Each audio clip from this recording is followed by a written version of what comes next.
Yaje wase Alberto Maisha States live ingine hapa hivi Man Cave Talk Live. Pole mwanzo sasa nimechelewa kidogo leo. Lakini tuko right on time, I think so.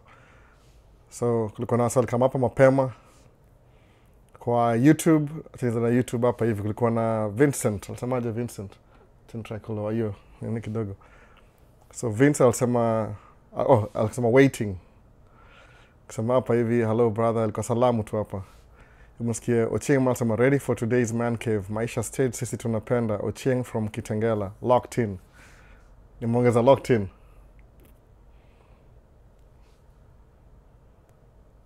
Kuna sana join hapa hivi pia nimeona. So kuna Hassan wa Isa amesema waiting. Kuna Keith Adrian locked. Niko up to date ni aje. Antonio Owango. Niko poa kabisa usikie. Tuned in from Broski. Broski ni wapi yuko Humphrey? Locked in. Vinia Samaja, nice to see you brother. So let me change background kidogo by the new month, new background. Hii ni background mpya hii. Hapa nyuma ya grey hivi. Si grey ni black lakini inakaa grey kidogo. Jina kama ni new month was new things. Ile black mwitumia for other things. Sana mwana kama nikatia every time nafanya hivyo. Na switch. So hope sound iko poa, sikimtaki complain kabisa. Kuna nani? Tuko ndani Brian Lucalo, hiyo ni poa. Sasa ameingia kabisa. Acha nichapia mimi hapa hivi nijue niko fiti. So kuna nani hapa hivi vipi Albo? Checking in, hope your Sunday is going great. Michael Ochen, poa kabisa. Sasa kama ngojea ni aje. Last time TikTok got too much time. Nible TikTok got to respond faster. See discriminate. No, I mean equal opportunity employer. Kind of makes sense. That doesn't make sense. I mean, it makes sense. Neighbor basi. So it doesn't really live into any man's hapo. Skip survey. It makes sense. Neighbor basi. Iko fiti. Mecheck sound iko fiti. So like video wala usamengia like video. Hata mimi nime-like. Kuna like kama 5 peke yake. Like video kwa YouTube, like video. So background inakaaje? Hope inaka at least mnaniona kidogo. Ile black ilikuwa ina absorb sana. Ina suck up hiyo light ndani yake. Tuna kama pia hapa hivi iko fiti.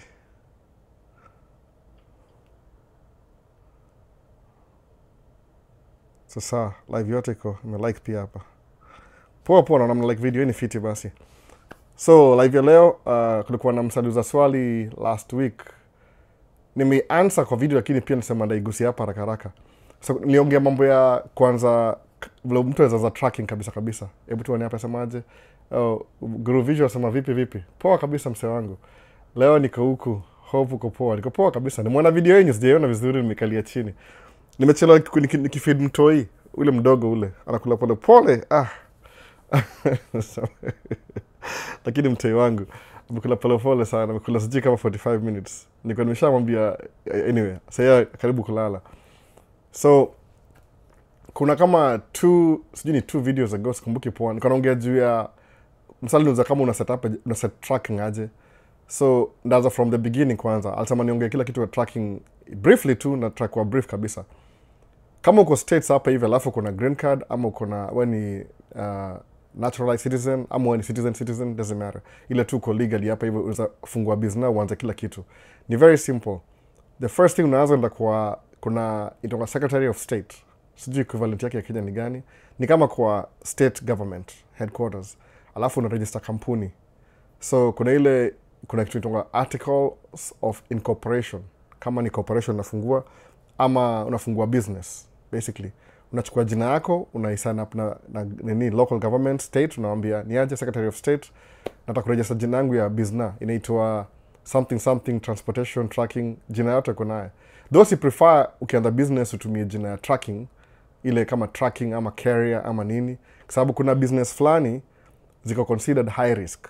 Ile when you're seeking for financing ya finance business yako, the bank will have a hard time with you. So lazima uwe very careful una select whatever you want to make your business name. Usitumie jina yako ya mwisho, ita make any sense. Hata kama uko pride. Unaweza fanya hivi, ufungue maybe kampuni yako tuseme global holding company, kitu kaa hiyo, jina kaa hiyo, global, ama usitumie logistics, wachana hizo vitu zote. Logistics si mbaya sana pia. Usitumie global holding company, ama utumie leave, ama mango. It's just one word. Okay, I'm sidetracking, but una get point. Tumia, the reason why I say mango, kuna kampuni tonga Apple. Apple ndio, I think, the second richest company in the world, sahi as we speak. Iko worth $3 trillion. Trillion, with a T, trillion. So, fungua kampuni kama Mango. Naona. Kama ni good visuals, ni msewa Meru kwa hivyo, afungue Kangeta. Na joke tu. Sema hivyo. Chukua tu leave. Naona. 3 leaves. Something easy to remember. Kama fruit hivi. Sugar cane. Mango. Naona. Viazi. Potato. What was the last time you were employed and how much did they pay you? Jim Hart anauliza. I think the last time I was employed ilikuwa 2010. Alafu I was a truck driver kwa lipo per mile. Mileage yangu ilikuwa 35 cents per mile. So piga hiyo hesabu. Naona. Nakuona. So anza jina kama mango. Mango hivi, sawa. Tuseme mango for example. Hiyo ni fruit poa sana. One word, mango. Alafu uregister na Secretary of State. Then once you get your certification ya business, the second thing, enda kwa irs.gov. Do you have family? No, I didn't have any family. I was riding solo.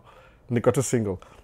So, wait, 2000 when my daughter was born, then I quit driving over the road because I could do Surya business. So, I think when I was employee, nikuwa single. But when my daughter was born, nika quit. Niquit kama tuseme 3 days after she was born. Nikaanza own operator. Anyway, actually my story like haraka. I'm lingering around. Nimeka distracted my questions. So ni hivi. So unakuwa kwa irs.gov, unafungua kama kampuni yako iko classified kama LLC. Unasema ni LLC. Kuna story ile ndawaambia baadaye ya instead of kufungua LLC, fungua corporation. But yuta kama baadaye. Niko na bwana msee ni request na hiyo lazima I'm learning how to do that too. So naongea ile nishamaliza process yangu itakuwa easy nikwambia hivyo. Fungua corporation instead of LLC from day one. So ukifungua kampuni kama ni holding company. Sikia nimesema utafungua maybe Mango Holdings. Done. So, Mango Holdings. That's a really good name for financing. Mango Holdings. So, inashow iko broad, iko ambiguous, iko tu inafungua ile business yako ile tu open wide. So, alafu enda kwa IRS chukue EIN number. Preferably, now nasema hivyo, usifungue LLC, fungua corporation. So itakuwa Mango Holdings Corporation. So, shamalizana hiyo. So now that you have 2 documents, utaenda kwa the 3rd document. Utaenda kwa bank of your choosing. How did you quit it? Your stress ya kuwa jobless. Niliquit too, by the way. I didn't have any money, sikuwa na backup plan, sikuwa na anything. Niliquit nikaanza local job. Somebody alini promise local job.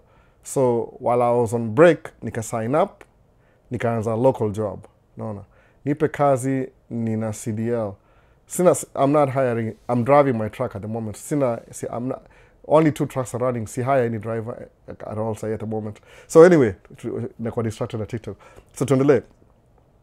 Tumeanza na Secretary of State, register kampuni, utaita Mango Holdings. Sawa. Alafu ende Mango Holdings Incorporated. Alafu ende kwa IRS uchukue EIN number. EIN number itakuwa ya corporation, si LLC. Forget LLC. Hiyo tushasahau hiyo story. To move on. You don't do LLC. Sababu LLC iko attached to your name. Ni wewe. Ni kama LLC is pretty much a fancy sole proprietorship. We don't want anything to do with the business. Hii ni Mango Holdings. Alafu, so uende kwa bank of your choosing. Ufungue business bank account. Sawa. Done. 1, 2, 3. So because utakuwa do tracking, utafungua DOT number. Hiyo ni Department of Transportation number. Alafu kama una plan ku drive over the road sometimes, utachukua ilitongaji nyingine ile DOT. Alafu kuna ile I was thinking about it then ikapotea tu. Naangaliza ma comments. So third document. Okay, so third document. So utafungua ilitongaje? MC number, motor carrier number. Hiyo ni kama you're planning to do over the road in the future. Kwa sababu ukianza kampuni is like you're building a foundation ili ita last for a long time. So lazima uipatie broad enough perspective ndio ikue open to anything. Naona? You never know what you're going to do. Lakini utaanza na tracking kama ni tunaongea contact ya tracking. So utafungua DOT number, so hiyo ni number 4, alafu tufungue MC number 5. Sawa? So the business is established. Sawa? Kuna some details hapa ndaongea, hiyo ndaongea next time. I'm going through something right now ya hiyo business yangu. When I'm done itakuwa much better to explain the whole thing. But saa hii ndasema tucha slow down iende tu hivyo. So right now as we speak, August 1st, August 3rd, leo, nini yako basically everything to do with your business iko set up. Sawa, everything iko set up. So bado uko na job. Sijasema ati, hey, quit job alafu uanze business. You're just registering a business. Sawa. So if you're not ready kuanza business, wacha tu hiyo miaka iende kurun. Kwa nini? Another advisable thing ni hivi, since umefungua business account, if you have a job still, neza prefer, wacha ile paycheck yako iingie kwa job. Kwa nini? Ndio ianze kubuild, yani isho kama hiyo bank statement yako, ni kama ni pesa ya business unalipwa. Even though ni employee, I know what I'm saying. Yani, try to make your business yako ikuwe actively getting money every month. Ina make sense kwa nini? You're building some track record ya business. Usifungue alafu nyamaze. Alafu ni very easy. Unaweza kuona get chapa yako hiyo inaingia kwa employee, inaingia kwa business account, alafu na withdraw na peleka kwa personal account. Ile tu create your documentation. I mean, since you're not doing anything yet, sawa. So usha establish companies. Sasa you're good to go now. So mambo ni ile kwenda to buy truck. So kubuy truck, technically in the beginning utawapatia kampuni yako kama wewe ndio kampuni, haitakuwa na jina yako, lakini because this is your first time unanunua gari, itakuwa tied down na wewe. Don't worry about it. Ukuwa lucky enough ukuwa mobile history na hiyo kampuni yako, alafu imekubaya truck off ile bila jina yako, good to go. But kama unaanza ile unajua kuna ile building blocks, lazima build foundation. Utabuy truck na jina yako with your own credit, with your own personal income and everything. Kwa nini? Your only justification ile utakuwa na business plan, which is very easy to create. Saa hii za ChatGPT useme create a business plan ya brand new truck whatever. Ikupatie business plan. Alafu explain. Ama kama suppose uko hapa mtaa yetu hii unaitongaje huko? Hii mtaa yetu ya Minnesota na nini? Tunaweza sema hivi very simple. Tuchukue hiyo business, tuseme nakwambia what to do. That's what I'm saying. I'll tell you what to do. kama uko hii mtaa yetu itakuwa easy. Nakwambia fanya hivi. Enda kwa hii kampuni, chukua contract yao. Alafu angalia some information from the contract. Alafu deduct. Yani chukua hizo information hiyo contract. Alafu create business plan yako modeled by this company's information. Suppose ni hivi. How many hours do you work averagely? Kila ile sababu muapatia kila siku. Unasema, okay, hii kampuni nasema inalipa 125 an hour, for example. Okay, ulize, how many hours average? Documentary yao imeandikwa hivyo. Wanasema maybe maximum ni 12 hours, minimum ni 8 hours. Sawa. Tuende average 10 hours a week. So unasema 125, 10 hours a week. Sawa. Alafu pigia hesabu ya hiyo 125 ni 6 hours per week. Alafu sasa ndio kuje in a month useme ni kaa 24 hours hivi.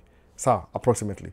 Hiyo ni business plan by the way. Kwa sababu ukienda kwa bank uambie I want to buy this $280,000 truck, watakwambia how are you going to pay for it? Alafu utawaambia ndakuwa naitumia hivi, I'll hire my vehicle to this company, ndio hii contract yao, they pay this much, I work this much. Alafu utawaambia mufanya kazi exactly kile musema ile kwa daily ile ku break down business. Utasema hivi, you kazi you run for 9 months, alafu inakuwa na 3 months off. But 3 months off, I'll still be making half my income because nda hire kampuni ingine. So umeenda hizo makampuni umechukua documents zao. So uko nazo yani juu ya meza hivi naangalia, I'll work for this guy for 9 months, alafu nda work na this guy for 2 months, alafu the city of Minneapolis for 1 month, hivyo. So unampatia ile breakdown. Ule msaki una hiyo tu breakdown yako ya business plan hivi. Aone, wait a minute. Which means according to your calculation yako, uta-generate kama $250,000 in a year.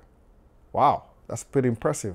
So nasema, okay, what's your credit score? Ni poa kuwa na good credit because ina show your history of pay. You have a history of paying your bills on time.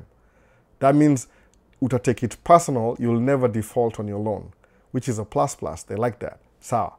So shall buy truck. Sasa. So swali mzo last week ilikuwa hivi. naongea very slow kwa sababu nilikuwa naongea kana drive track, ilikuwa a little bit tricky, it was raining and everything.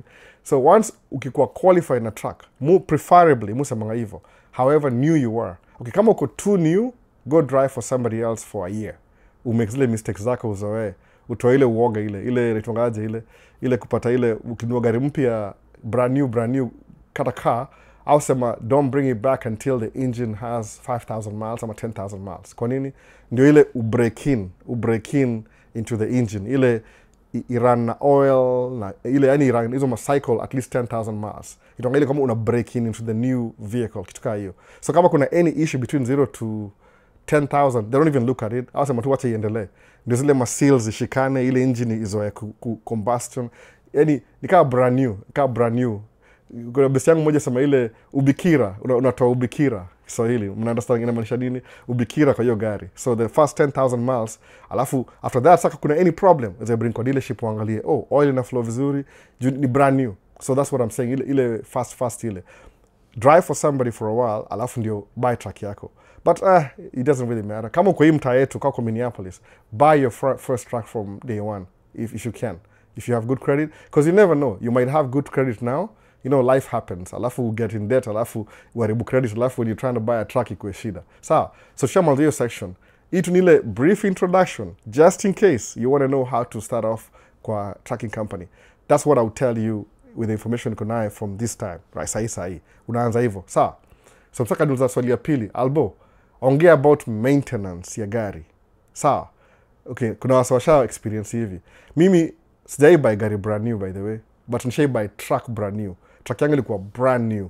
Yani any mileage ili drive na hiyo truck ilikuwa from the dealership to the bodybuilders au bill ile box ile wanakuwa kile box. Box is made in Canada. Hiyo coming complete. But ile installation lazima wapime ile size kabisa, waweke zile majoints za nyuma, waweke ile greasing point, alafu ndio install. Alafu pia hizo mataya hizo ukajua push axle pia hizo wana install kwa factory. Kama ni Volvo, kama ni Freightliner, you can pre-install from the factory. So which is different. Ina make it a little bit easier kwa sababu iko integrated into the system already. But Volvo lazima waweke ni aftermarket. It's like I don't think they make them from the factory. Maybe they should do that, but mostly out to me the same axle. Kuna majina za axle kama gear, transmission itonga Allison.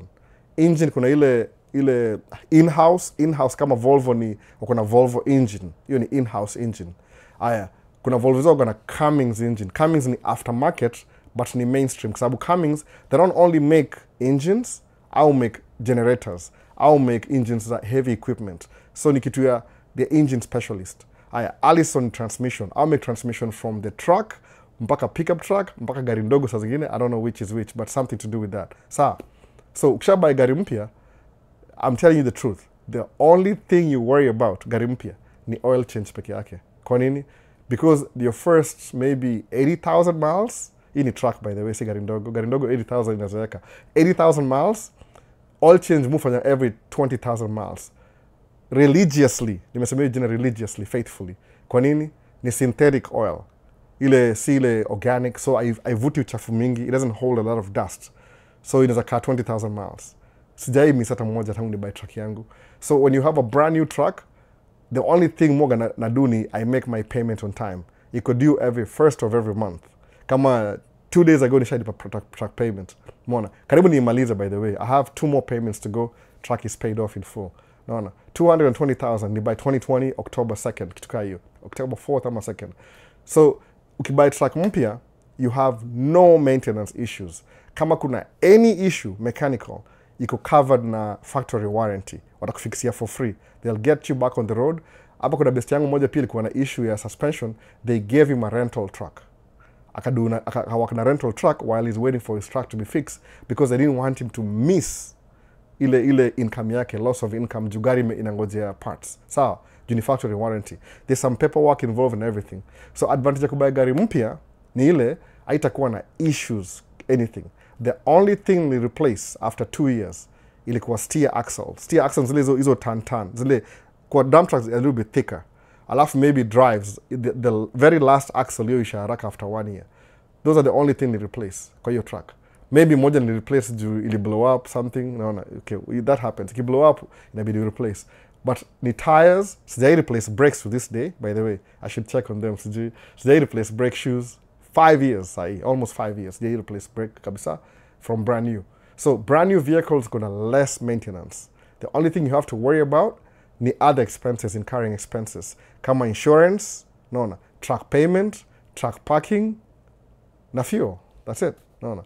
If you're driving the truck yourself, you pay yourself. You're the driver. Alafu unacha pesa ingine kwa account. Something like that. No. So, but ukinunua gari used, itakuwa cheaper in the beginning, but cheap is expensive. You know how that goes. Sababu, aujui track record ni gani. Maybe ukinunua gari, maybe 4-year-old itakuwa brakes zibaki 20%. Alafu maybe engine imekuwa loose kidogo. Bushing, it depends on how the previous owner akona treat hiyo gari. Mtu akutreat gari yangu with respect. No, inasemanga hii gari yangu ndio mke wangu wa pili. Sisi sema hiyo jina kizungu juu ndatrigger mama mke wangu wa pili. Technically ni mke wangu wa kwanza, lakini kwa sababu nini, unlike mke, gari ina produce. Mke ana remove. Anyway, so hiyo ndio ile basic ya nini ya hiyo tracking. So hope iko clear. So why watch it live in the future? Ndio title hivyo. Ile the same title kama ile video ingine. That's what you do na tracking. Ukianza brand new, less repairs, less maintenance. You only have to worry about the payment. Lakini okay sawa, ile caveat, ile okay, this is the general aspect. Ile next to. Okay, maybe you're not used to making 10,000 a month. Maybe. A lot of people wakianza in the beginning. Wako used kuangalia 10,000 kwa account ama 20. Itawastua kidogo. Hii ni kama ile PS hapa chini kabisa caveat. Don't assume you're rich already. That's the biggest thing. I don't know what you'll do. Would you flash your ecosystem? Useme, I know I'm making money, but just act like you're not making money. For a while. Kwa nini? Kuna ile something ile niliongea. One of the things ilinisaidia kwa hii life yangu ya kubuild credit ilikuwa kusikiza Dave Ramsey. Alisema, you need to have an emergency fund. Sawa. Utakujua hiyo video, Dave Ramsey hata amekuwa, I don't think he's doing his thing anymore. Kama retire sababu ile hata itonga the Ramsey show, it with the Dave Ramsey, the Ramsey show. Sababu sahi his kids wame take over business. So yeye kama amekuwa retire, move to the next stage. But the ingredients, ile yani the thing that makes the business run inaendelea bila yeye. He doesn't have to be part of that. So move aside. Alisamanga hivi, kuna ile the 7 baby steps. Kau jaiji hizo baby steps. Ndazo list kwa comment ya hii video baadaye. But the first one, you're going to save $1,000. No. Just act like you're broke. Musa manga hivi, ukidrive truck yako in the beginning, na usha qualify kila kitu umeanza business, just act like you're a driver. Alafu let the business grow. The best analogy, kama una mtoi siwezi kuambia, you understand? Mimi na watoi, I have 4 kids all together. But wale nimewatch from grow up ni the 3. Kwa sababu ule mmoja yuko na mama yake sana. My eldest yuko na mama yake mostly. So sijakuwa na time na yeye vizuri. Kama right now nimeanza live late because I was feeding my daughter. No. Hiyo ndio kitu moja. Yani sijui maybe ni mimi niko hivyo ama ni daddy's girl something like that. Anakula poa ni mimi nikikula na yeye. So niko tumekaa hapa chini akikula. Amekunywa maji, sawa hata amelala. Sasa tumemaliza.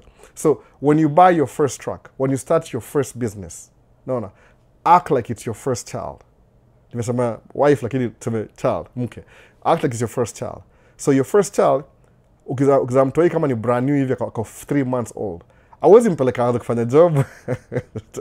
Hey baby, it's 2-year-old, yeah, you need to go to work. Kwa nini? Utamtunza. I'm joking, but you get the feeling. Yani, kuna ile formative years za mtoto. Itabidi aanze ku-crawl, alafu aanze kutembea akianguka, alafu aanze kutembea sasa, aanze kujifeed, mama yake win from ile breastfeeding, hizo vitu zote hizo. Yani kuna ile stages ile, 2 years, 3 years. By the time yuko 5-year-old, say aanza kulearn kuongea kidogo. So, that's the same way you treat your business, the same way you treat your truck, the same way you treat everything from the beginning. Because when you're growing a tree, hiyo wanza kama ni kama sijui itongaje, tree inaitongaje, the tiniest tree. Ni kama inakwata labda seed. Alafu unaiwater, unaitunza, ina grow. Same thing in a business. Ukiacha business yako grow too over time, ina grow. Believe me, at some point the business will take care of you. 2, 3, 4 times more than the way you started. You don't start a business to fail, una start a business to succeed. So, hiyo ndio the whole idea. So in case you ever asked, albo ongengi juu ya tracking, ndio hii video. Nimesema acha ni dedicate the first few minutes, ni cover hiyo story yote hivyo kabisa. Alafu maybe any question ikiarise baadaye unaweza niambia, alafu ndakwambia ile, kwa sababu kuna ile hii ni macro ni ile macro, kuna ile micro, ile specific day to day. Hiyo ni rahisi, nakwambia okay, jaza inspection report, do pre-trip every single day, check tires, angalia lug nut. Kuna hizo vitu specific, maybe na do the next video, ama na do video and show exactly what I do every day. Ni ile when I'm doing this on a daily basis, siwezi make video because I'm trying to get to work in the morning, so ni hard to make video. Labda ni pretend and a job, alafu niwafanyie pre-trip, ama fanya hivi one day ukicancel kama juu ya mvua, nikipata time ndio afanyie pre-trip tena. I think una video ni tu ni ya kitambo kidogo, ile the things you check on a micro level, lakini on a macro level this is it, hiyo ndio business. Mbona hii ni advisable, by the way? History ya tracking ni hivyo advisable. Tracking ni kama cheat code, naona umekam states, kuna green card, umekuwa naturalized citizen, ujaenda kuomba mtu job, umefungua business yako, umpata tracking, so it's like you have control of your own life despite taxes. Lazima ulipe taxes. Taxes ni lazima. But ile taxes ndio ile, the only thing unalipa ni taxes. Lakini pia kuna ile tax saving strategies kwa business. That I think you learn as soon as you start doing business yourself. So hiyo tu ni ile broader aspect ya kila kitu. So just in case usema sijai sema, ndio hii basi. Ndio hiyo kabisa. For free, by the way, free 99. Naona, free 99. Naona, 0.99. Hivyo, free 99. Hiyo ndio information yote ile tu the macro level. The micro level hiyo itakam baadaye. But kumbuka kitu moja sasa, ile tuna another sub caveat. Most people won't do these things, by the way. So ama they will think about it, talk about it, after kusha talk about it, not take action. Nimesema not take action. No. Not take action. No. Hivyo. Don't take action. Talk about it, think about it, don't take action. You decide, I want to do this thing, I'm telling you the truth, man. Do you know what you do? Don't overthink it. Just do it. No. Ukiambiwaje, if you climb Mount Everest leo, it will take you 3 days. At the top of the mountain kuna gold. Unasema tu hivi, let me fix my mind on the gold. Alafu ukifix your mind on the gold, you'll never feel the next 3 days. Utazifeel kabisa. Kwa nini? Utakuwa na ile target, ile tunnel vision. I have to get to the gold. Same thing in business. Don't overthink it. Sababu kusema you want to analyze it, andika kitabu basi instead. Wacha usiende kwa business, just write a book. Sell more books. Oh, this is my take on tracking. Alafu andika author, chapter 1, chapter 2, chapter 3. Alafu sema, oh, I'm selling a book over here. It's about how to get into tracking. Have you ever driven track before? Well, no, but I have the information. So I'll tell you about it. Alafu convince yourself by book. Ukikuwa na very good descriptive writing skills, wataenjoy book yako, watasoma wamaliza. Alafu wameki audio book, alafu you promote, you go around the city, around the country, you promote book, uuze. Sawa, that's a business too. But ukidu vitu kama tracking, sababu I'm not saying is simple. Ni hard. Hard things sometimes, swallow uifanye. Sababu kuna something nimesahau, siwezi kuotio psychologist nasema hivi, the way your mind works, kuna ile subconscious mind na conscious mind. Conscious mind will always, conscious mind kama computer, mimi nimesoma computer by the way, background computer science back in the days. So move ile computer, kuna ile storage, ile kama external storage, hiyo ni kama subconscious mind. Ama tuseme kwa computer external storage ni ile kama kuna ile RAM ni ile processing storage ile kila siku. Alafu kuna hard drive ama SSD, hiyo ni ile inastore vitu.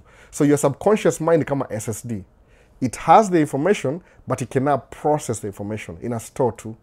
So when you receive information kama hii, alafu unaipeleka kwa hard drive ama kwa SSD at the back of your mind, analogy, the back of your mind, so the front ndio RAM, alafu the back of your mind, what happens ni ile, if you have the information and it's not working in your front RAM, frontal lobe, I think so, I don't know, it's on a frontal lobe, then it's not really, you're not taking any action. You've received the information, you may save for later. I don't know how later, 20 years, 30 years, 40 years, I don't know, relevancy, sijui. Sometimes kuwa kama autopilot. Chukua hiyo information, keep kwa RAM, si kwa SSD, ama kwa ile backup, yeke hapa mbele the first memory. Alafu, ipatie 3% of your consciousness. Think about it every day. Alafu take small steps towards it. Uta-achieve, ni kama autopilot. Utapata tu one day umekaa kwa track hivi, ni brand new, unajiuliza, how did I get here?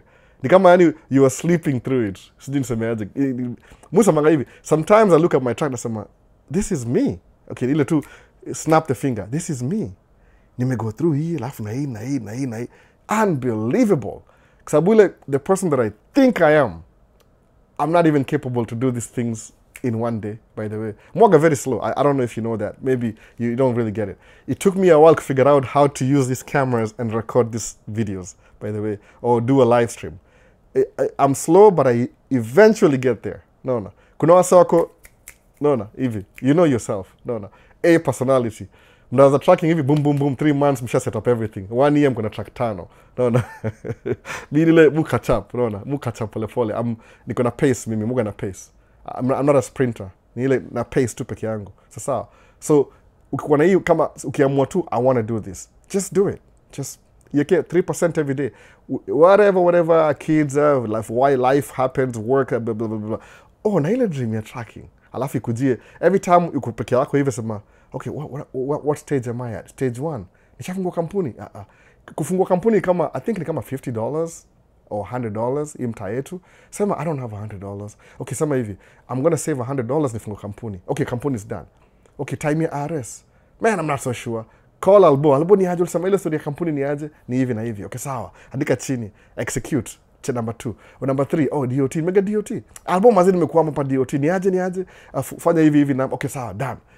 1, 2, 3, step 3. Okay, step 4 ilikuwa nini? Kwa bank. Bank, sasa. Which bank is good? Enda kwa Waizi Wells Fargo. Enda kwa Waizi, fungo kwa Waizi Wells Fargo huko hivyo. Uende fungo Wells Fargo, ama Chase, ama whatever. Ufungo kampuni ya business. Number 4 shamaliza. Okay, menunua track bado. Okay, sasa fanya hivi kwanza. Paycheck yangu unaambia sasa paycheck nilipe na bank account. Alafu ndio utengeneza statement. Alafu nikawa unaongeza step ile you get paid in your bank account ya business, alafu na transfer kwa personal, alafu nilipa bills zako. Kwa nini? You want to create some statement. I make sense, ni stupid, but guess what? Step 5 done. Alafu sema, okay, what next? I need to buy a truck. Ile business plan. Okay, step 6. Okay, sawa. Atamaji kama kwa Minnesota. Albo nitumie ile contract yako, sawa. Unaiangalia. How much per hour? Piga hesabu, wapelekee. The only thing I can say ni no. Amesema no, sawa. Okay, I'm too new, I'm a new driver. Albo nitafutie job. Kuna msa na hire. Kama sasa kuna msa mmoja na hire sahi as we speak. He's looking for a driver, professional. Naambia ni aje mse, namsukumie hiyo namba. Pigie hiyo mse, mfundishe job. Naona. Hata kama una drive, maybe kudrive ni step 7.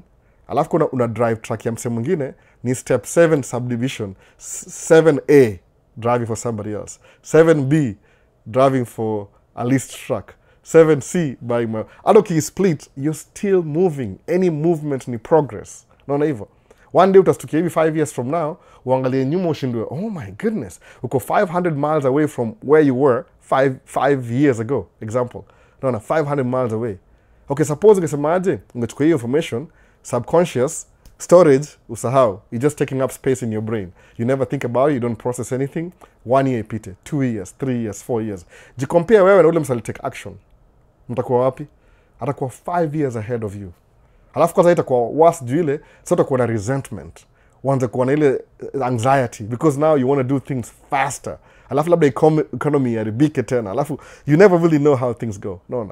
The best, samangaje, kuna nina kwa seminar fulani, I don't know how true this saying is, but I'm just quoting the guy because I'm gonna pay attention. Samangaje, there's a sijui ni Japanese ama Chinese proverb. Yasamangaje, the best time to invest is 20 years ago. The next best time to invest is now. Kwa nini? Yasama tomorrow, today. Kwa sababu ukisema kama ni today uanza kuinvest today, tomorrow itakuwa yesterday. You invested yesterday. So that's better than procrastination. Sasa. So, done. Ilikuwa how many minutes? 34. Okay, nimekula half an hour. Hope it makes sense. Sawa, tulibaki kwa Q&A. Kuna kadhaa zimekuja hapa hivi TikTok. Tuliwatia wapi? Huko una glow. Hii light naifungua kidogo saa hii. This is the first time. Hii background iko black gray sijui. Hii light iko too powerful. I was using it yesterday kwa job ingine gig. So kuna J Njuguri, be blessed the information that you share. I think ni hapa hivyo. You are really helping, sir. Oh, that's good. Mutukufu Skenji. Hope nisema jina lako vibaya. I like when you throw in Swahili na sifu words. Anyway. Nasema hivyo juu ya nini algorithms za TikTok. Sometimes ukiongea vitu fulani hivi za za English zina trigger sijui story gani. Okay, wish I could get a green card. I'll work as a truck driver. Si job kabisa ni ile ni. Talk about police too. Police hawananga shida. Hatuna hiyo story. Usireflect mali unaishi alafu iko the same everywhere. Kuna place iko different. Actually, ma police au respect sana professional drivers. Unajua, you know what you're doing. Unless you're doing something silly, silly, they'll call you out. They'll get you. No. Kama sasa kuna rule flani, when you're driving a truck, at least one of your ear, masikio, lazima ikuwe, you're paying attention. Kwa nini? You can blow up a tire, somebody could be stuck under your truck. Alafu sama ile look. There's things you do as a professional driver. Whatever you learn as a professional driver, practice you every day. Because you never know. Mona. Kama tuseme ilikuwa a week or 2 weeks ago, kulikuwa na incident. My brother, I'll get into accident by the way, brother yangu, mdogo. Lakini akuumia kwa poa, he's doing okay. Lakini truck ili burn to ashes, completely to ashes, by the way. Niambo nisongee story, siwezi ongea sana, but ni hivyo. The truck burned into ashes. Kabisa, aliruka nje. Aligongwa, T-bone, na gari ya karao, emergency vehicle. Iko kwa Facebook yangu hiyo, enda kwa Maisha States Facebook, utaona hiyo headline. Ilishovile ilifanyika hiyo. Karao alikuwa anataka kwenda kwa emergency, akaenda the wrong way. So my brother amkona light imeturn, akampata T-bone, akachapa tangi ya mafuta. Truck ili blow up. Bahati alitoka huko on time before you blow up. So things happen. No, accidents will happen. Lakini ni accidents vitu zile uwezi jua, si ati kuna ile unatumianga memo, hey, good morning, tomorrow you're gonna get an accident. Hizo happen too. No. But life ni risky. Hata having kids is risk. Getting married is risky. Moving from your country to another country is risky too. Mona. So ni truck gani poa to go with? Mutufa Skenji. Sometimes usema hivi, in the beginning, musamanga hivi, kuna ile wadi samangaje, beggars are not choosers. If beggars are not choosers, the first truck, it doesn't matter. Ile tu una qualify for. Just to get started. Sababu, once umeanza. Ndio kuna wasofu kile hivi. One of my friends, say majina yake bado. Alisema kama nikimwambia, yani, ni kama when you're doing something, sijui ni describe aje yani. Yani, most of these vitu hizi, ni kama it's a means to an end. Asiezi buy truck juu ya A, B, C, D. A means to an end. Lakini nikibuy truck maisha yangu imekufa. Nikibuy trucks juu skiza. Ukianza business you're gonna continuum, by the way. Okay, suppose, what are you doing right now? Maybe you're working for somebody else. You work for company gani poa? Walt Disney company hiyo produce ma movie. Ina own ma TV station mob sana. Iko na ma movie, iko na nini. How long has it been existing? Kwa familia in terms of the owner, the founder, maybe saini watoi waka kuna shareholder kwa hiyo kampuni. Maybe ni 4th generation. Imekaa for how long? It will outlive you, the company. So kianza kampuni leo ama business, watu wengine wana kama ni short term. Si short term, ni long term. Mimi nimekuwa self-employed, naweza sema hivyo, for 15 years. Did I even know it's 15 years? By the way, tukiblink hivi 5 years, tutakuwa 20 years. No. Tangu nitoka Kenya kama 18 years ago. Was I counting? No, I wasn't. Nilisema tu, naangalia nyuma, wait a minute. I've been here 18 years? Wow. Yani, suppose mtu angezaliwa nikikuja, sasa yuko 18. Kuna watu najua walizaliwa nikikuja. Wako 18, sasa kuna ma ID. No, they're adults now. Nimekuwa hapa 18 years. Was I counting? I wasn't counting. Just life goes so fast. Ni hivyo tu. So, Chef Karanga, Al, what's up, man? Nakuona Chef, karibu sana. Mwenyamaza ni aje? The last time we were in Minneapolis, nearly happened.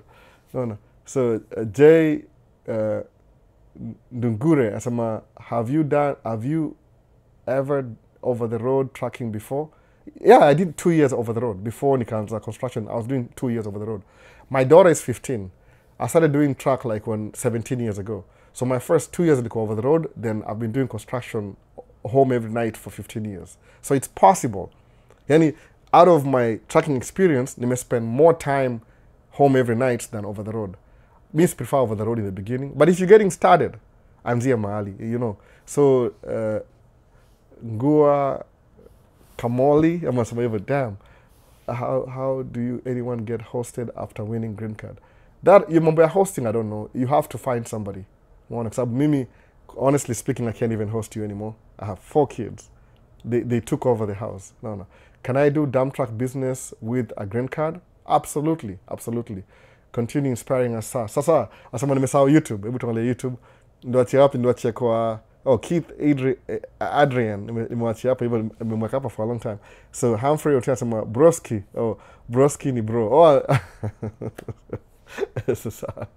Sasa Kibandaski. Unajua kitu SKI ni hapa Minnesota soga na watu wa Russian. Jina zao mingi zinaishanga hivyo. Unaona? Doboski. So Skio Broski, you think Russian immediately. Watu wa Russia organize jina zinamalizia hivyo. Unaona? So Humphrey, thanks time umeniambia. Vipi bro, tune in as I travel to Nax. Karibu George Gachanja. Nastruggle kuona macho by the way, nastruggle kuona, that's one na strain hivyo. Hizo words ndogo ndogo. So kuna George Njeri asemaje? Taita Taveta tuko ndani. Karibu George kabisa, karibu. Alafu kuna Paul Kimani, tune in from Udhiru. Karibu Paul. Nani mwingine yuko hapa? Kuna Raisambu, we are locked in. Clement Lax, alibadilisha jina. Naona Bantex amekuja leo, Bantex. Sema yeah, tuko, karibu. So Vini, semaje? I've missed 2 Man Cave lives, tune in today. Karibu sana Vini. Sijali, vitu will happen. Musema, if you're busy and you're busy doing something, that's good too. Naona. Ukua live pia inasaidia, it's good to be kwa live pamoja. Lakini ile on a broader aspect, large scale ile more than a recording. You can always watch the recording. Ile kuna better quality, ile re-recording Man Cave Talk. Ama kuna ile live Man Cave Talk live. Kwa kuna comment yako pia. Easy, the whole live mui record by the way. Kama uko TikTok, enda YouTube. Maisha States YouTube channel. Playlist Man Cave Talk. Hiyo ni recording. Man Cave Talk live. Hii ni live yenyewe iko recorded na YouTube. Mwana. So utapata everything huko hivyo. You can go back and usikize. Kwa sababu sometimes watu ile maswali ushindwa, hii swali ilitoka wapi? Chances are nisha answer your question before. Kwa sababu there's nothing new musema by the way. I just in continuum. From day one what I've been saying ile kuna vitu vitu zikuwa necessary nimewachana nazo. Vitu zile kama narrow story siku hizi. Every time naongea ni ile naongea tu specific things. Alafu things change too over time. So live itakuwa na the most updated information. Kama 2 years ago kambia fungua LLC, 1 year ago. Sasa kambia fungua LLC, fungua corporation. Usitumie jina lako ya last, naona. Kama useme Vincent Otieno LLC, don't do that. Naona, kwa sababu you want company ili ita grow without tying it to your name. Naona. Kuna ile watu sema kama pride. Kile nimegundua maybe from 2024 last year mpaka saa hii, there's some movements ni ile if you tie down your business na your name, ni kama unaikata ile potential ya kugrow. Umeona sasa? So the business is tied on you. It's tied to you. What you need to have, kuna structure flani. So suppose sema hivi, nimesemaje? In the beginning semaje tufungue kampuni tu Mango ama Mango. It depends kama uko America. Mango. Asa Mango. So Mango, iseme Mango Holdings. Kwa nini? Yani holdings ni ile tu, ni kama ina temporarily no. I know why I'm saying this. Explain. Acha nimalize swali. Nimesema Mango Holdings. Useme Vincent Otieno LLC. No, that's not so good. You're tying it to your name. Sawa. Toa your name yako aspect kwa kampuni. Sababu at some point you might need to sell the company, alafu venture into something else. No.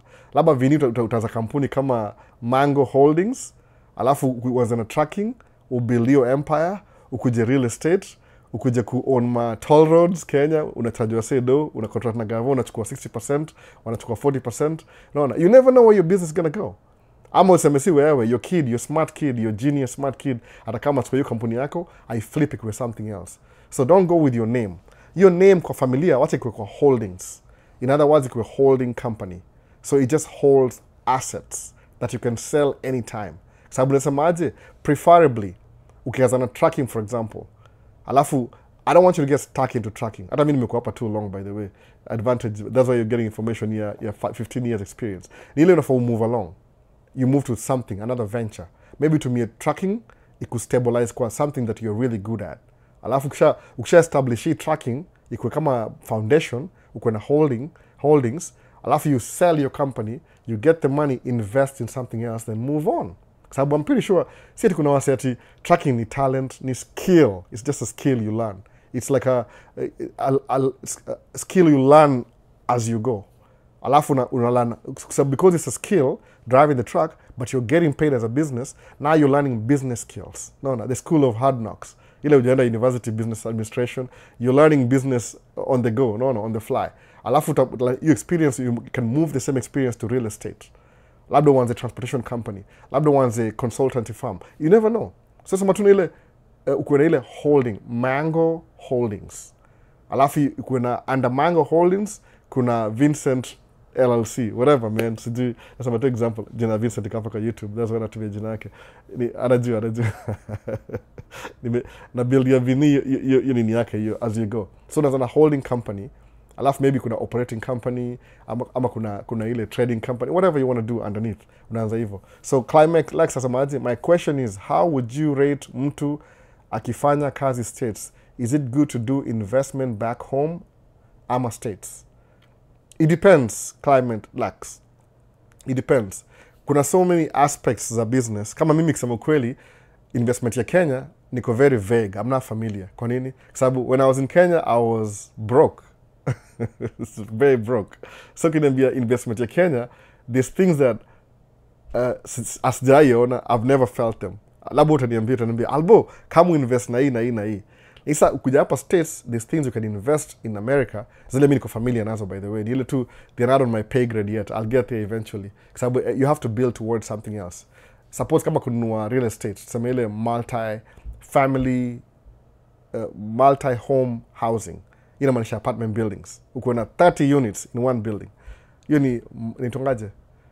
Multi-family homes, something like that. Doors, uko na 30 doors. Upper States uko na 30 doors, alafu every rent ni $2,000 per month. So that's easily $60K a month. Just like that. Lakini hawa inataka maintenance. Sawa. Uko na maintenance, uko na nini. So musa mangaje, eventually neza invest kwa real estate. Okay, Kenya, what's the scene like? Sababu kile understand kwa hii nini, most of these countries world at least, zile underdeveloped, kuna a blanket of colonialism inaifunika. Alafu napata kuna very 1% ndio rich, 99% wana struggle. So ukianza business Kenya, what business ina generate enough capital ama income ya kugrow? Sababu sema ukiinvest Kenya, alafu upate maybe, kama naweza sema example, upate kama okay, I'm giving you an example. Kama Kenya apartment, sijui ni how much, naweza niambia kwa comment, by the way. Musema hivi, naweza na pale hivyo ni build maybe 3-bedroom apartment in my style, by the way, my own style. Since I'm very generous in a way, so hivi. Nataka kuwa ile, these things I hate in life, so if I do something about that thing, nataka kusolve problem. Jina kama kundua hivi, nimeishi kama apartments kadhaa. One of the best apartments nimeishi to this day, hands down, iko Hopkins Main Street 1510. Kwa ile video ya, kama uliona hiyo video ya parade, ile building ilikuwa, I think ukiangalia picha hivi on the right side, hiyo building ya brown, that's the building I'm talking about. Ilibuildiwa na hizi structures are steel, but floor yake ni concrete. So what neighbors upstairs, when they're doing whatever they're doing, you can't hear it. Awa chini you can't hear it. Nyumba mob za America ni mbao. Lakini hiyo mbao, when somebody is walking, ilishakuwa old kidogo, unasikia crunch. You can hear everything. Mtu akitembea. Those are not the best houses, zina privacy. So musa mangaje, if I was to build an apartment Kenya, for example, nda understand kitu moja, nda build kama different sections. Ndaanza na hivi, mtu wako single, yotaka nini? Bed sitter. Mr. Build bed sitter, itakuwa 1-bedroom apartment. Sawa, itakuwa na maybe 1 bedroom, self-contained. Alafu ni build maybe transition. Ushaanza kuwa na wife mmeoana sasa. 1 ama 2-bedroom, 1-bedroom hivi apartment. Alafu nda build 2-bedroom apartments. Alafu nda build 3-bedroom apartment. Alafu nda build 3-bedroom apartment na iko na space ya guest. Kwa nini? Hiyo ni multi-units. I'll do that. Ile specifically. Kwa sababu ukiangalia vile hapa States, kuna zile house, zile itwa studio. Hizo ndio bed sitter. Wasa wanaanzia hapa hivyo. But skip all that. Mimi naanza na 3-bedroom ni Kenden. Alafu na try kumake ikue ile I don't have to make any changes. Itakuwa na space enough in case ndatry kubonga na wase wa itongaje ile licensing wanipatie ni how slightly kubwa, kwa sababu najua some families will grow in an apartment maisha yao yote, unaona, some, so wapatie extra space, weka balcony, weka mlango, weka 2 bathrooms at least, unaona, moja hii alafu ingine something, unaona, incorporate hiyo kitu. Alafu you make cheaper pia. Enda hasara for 3, 5, 7 years. No. Alafu ndio waza kubik profit for 7 years. That's what I would do. Ni kama I'm giving back. Okay, lakini sijui ni how much. Suppose kama, it depends on neighborhood pia Nairobi. So which is the best place for real estate? Kama naweza build tu kama nyumba kama whatever, office building from day one. Nichukue loan, mortgage, nilipie for 30 years. No. At least 30 years from now, my kids will, kama ina make sense hiyo. Lakini, hapa states fungua kuseme uanze business kama tracking, alafu you live like you're poor, alafu invest 5,000 every month. Utafika level fulani hiyo every month, you can afford to buy 30 units in a flash. Maybe 4 years from now. Alafu kibuy hiyo, do you really need to be doing tracking? Probably not. Utasema aje, wacha ni focus na hii hao, alafu maybe uingie community college, learn how to do maintenance, mtu yeye ashaamka anatafuta. Alafu you repair your own things, alafu na keep more money. So siwezi jua investment Kenya za kuwaje, kwa labda ni hasara kwangu, unaona? Kwa sababu suppose kuna 2 bedroom Kenya, rent ni 20,000 Kenya shillings. Kama uko na how many units? 1 2 sema kama tuseme uko na 20 units. Ani 20,000. 20,000 by 20. Hiyo ni how much unapiga hesabu. Acha nichukue calculator nisi go wrong. So useme Kenya itakuwa how much? Utasema hao ni 20,000. Alafu kuna 20 units times 20. Sawa. Hiyo ni 400,000. No wait, 20,000. 400,000 a month. Sawa. Sijui exchange ya dola ni ngapi? Tuseme ni 120. Naona. Divide by 120. Hiyo ni 3,000 a month. Sawa. US dollars. So kibilio hao Kenya inimekia 3,000 a month. Compare na states sasa, sawa? Nimesema how many? 30 units. Hapa states 30 units ni 30, alafu rent ni 2,000 times 2,000. 60,000. Unaona? So 3,000 Kenya na 60,000 US. Climate, hebu niambie. Where would you invest?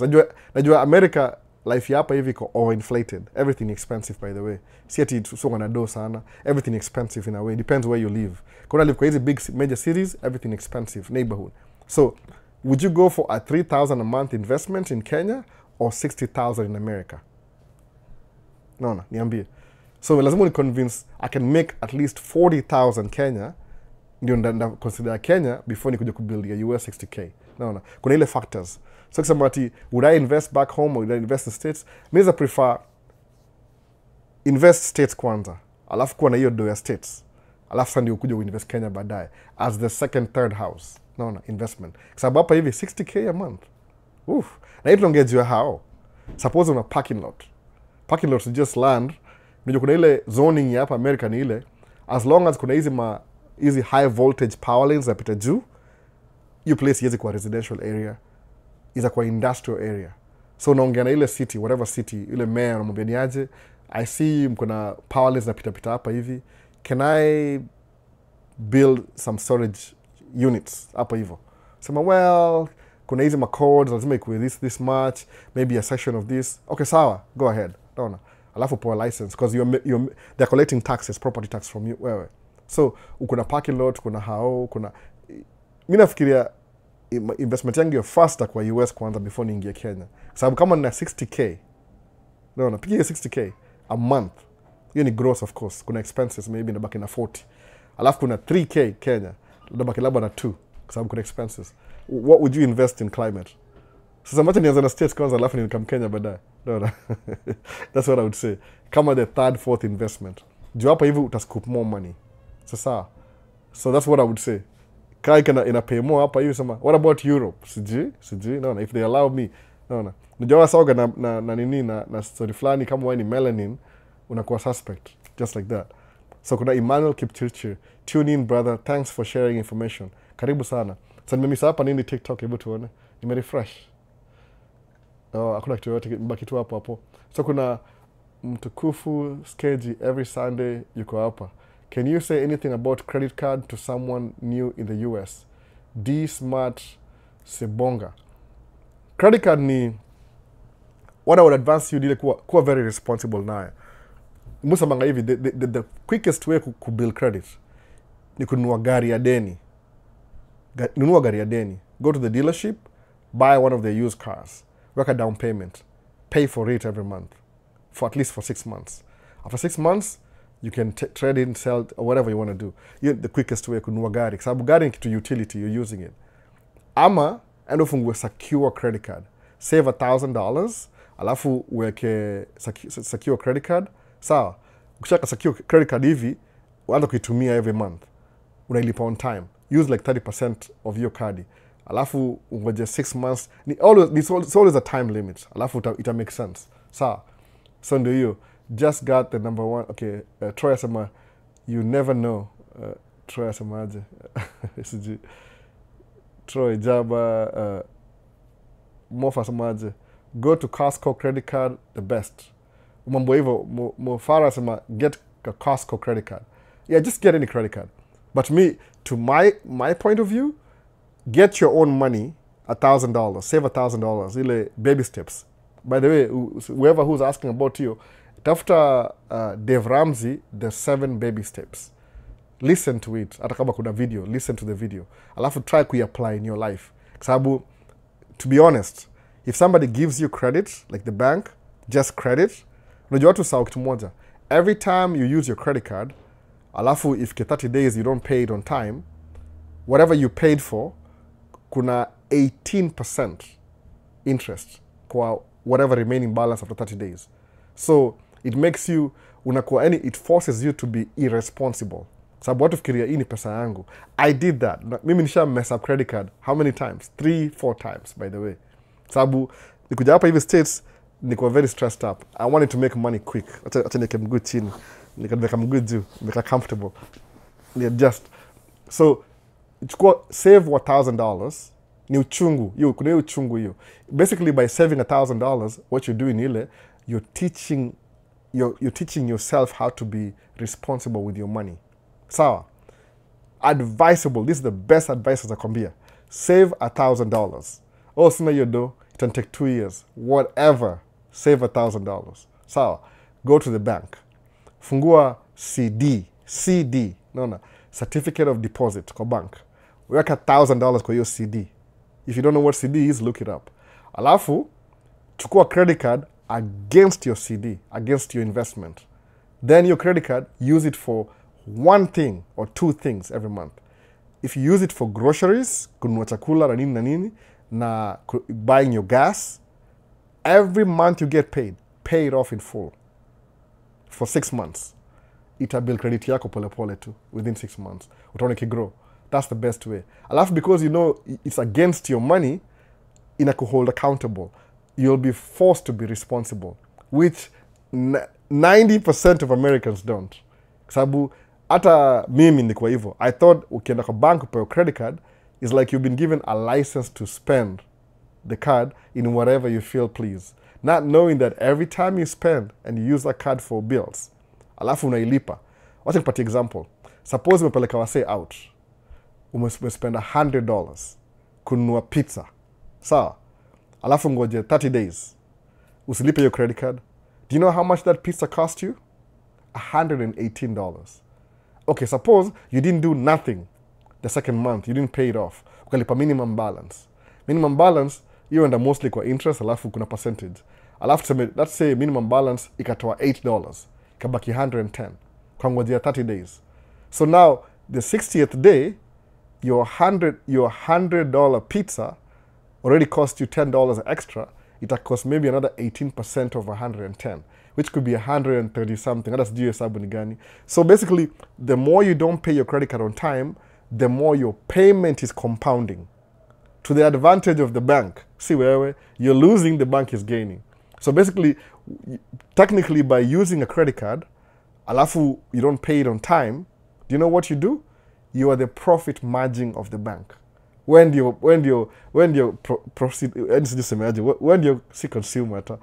production, you're the one paying the bank to do business. No. So alafu, they are wishing, they are hoping you do that. That's good. If you didn't know, they want you to default. They want you not to pay it on time. They are counting on you to fail. So to make yourself more responsible, save $1,000, fungua CD, borrow against your CD, then use it responsibly for 6 months. If you don't feel like you have enough money, maybe you should try tracking or some other side hustle. So most of the time, when you have access to credit, ni kama umekuwa na access to money that you didn't work for, then you're tempted to use it, then you're having a hard time paying it back, and it costs a lot of money doing that. Sijui mimi it costs a lot of money. I had bad credit for 7 years. Bad credit. 7 years. It dropped 2019.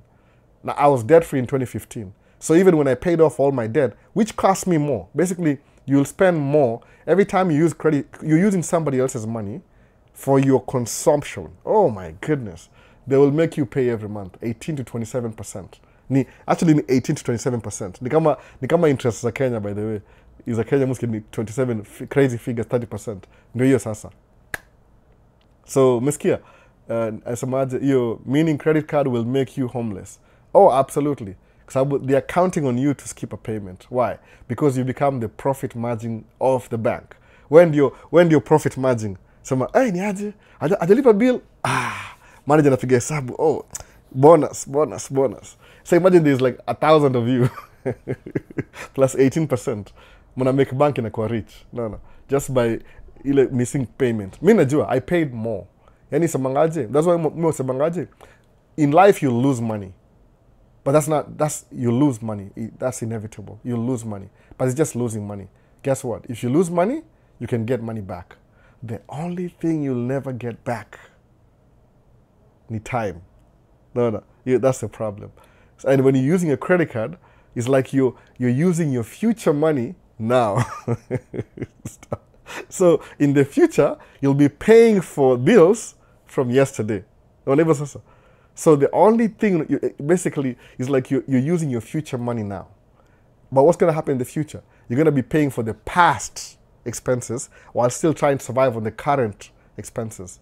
So what I need some maybe I just need to make more money. I'm in the beginning really financially responsible from the beginning. So if you're financially responsible from the beginning, utakuwa tu sawa. No. You'll be investing instead of losing money. Itakuwa asset, not a liability to your life. Sawa. Okay, tuende kwa YouTube. Hebu tuone YouTube, kuna swali moja hapa naka Edward Kamau anasemaje. Nimesoma ya nani? Tuned in, sawa. Anasemaje, good evening Albo. Niko na swali. Why has perception of education changed?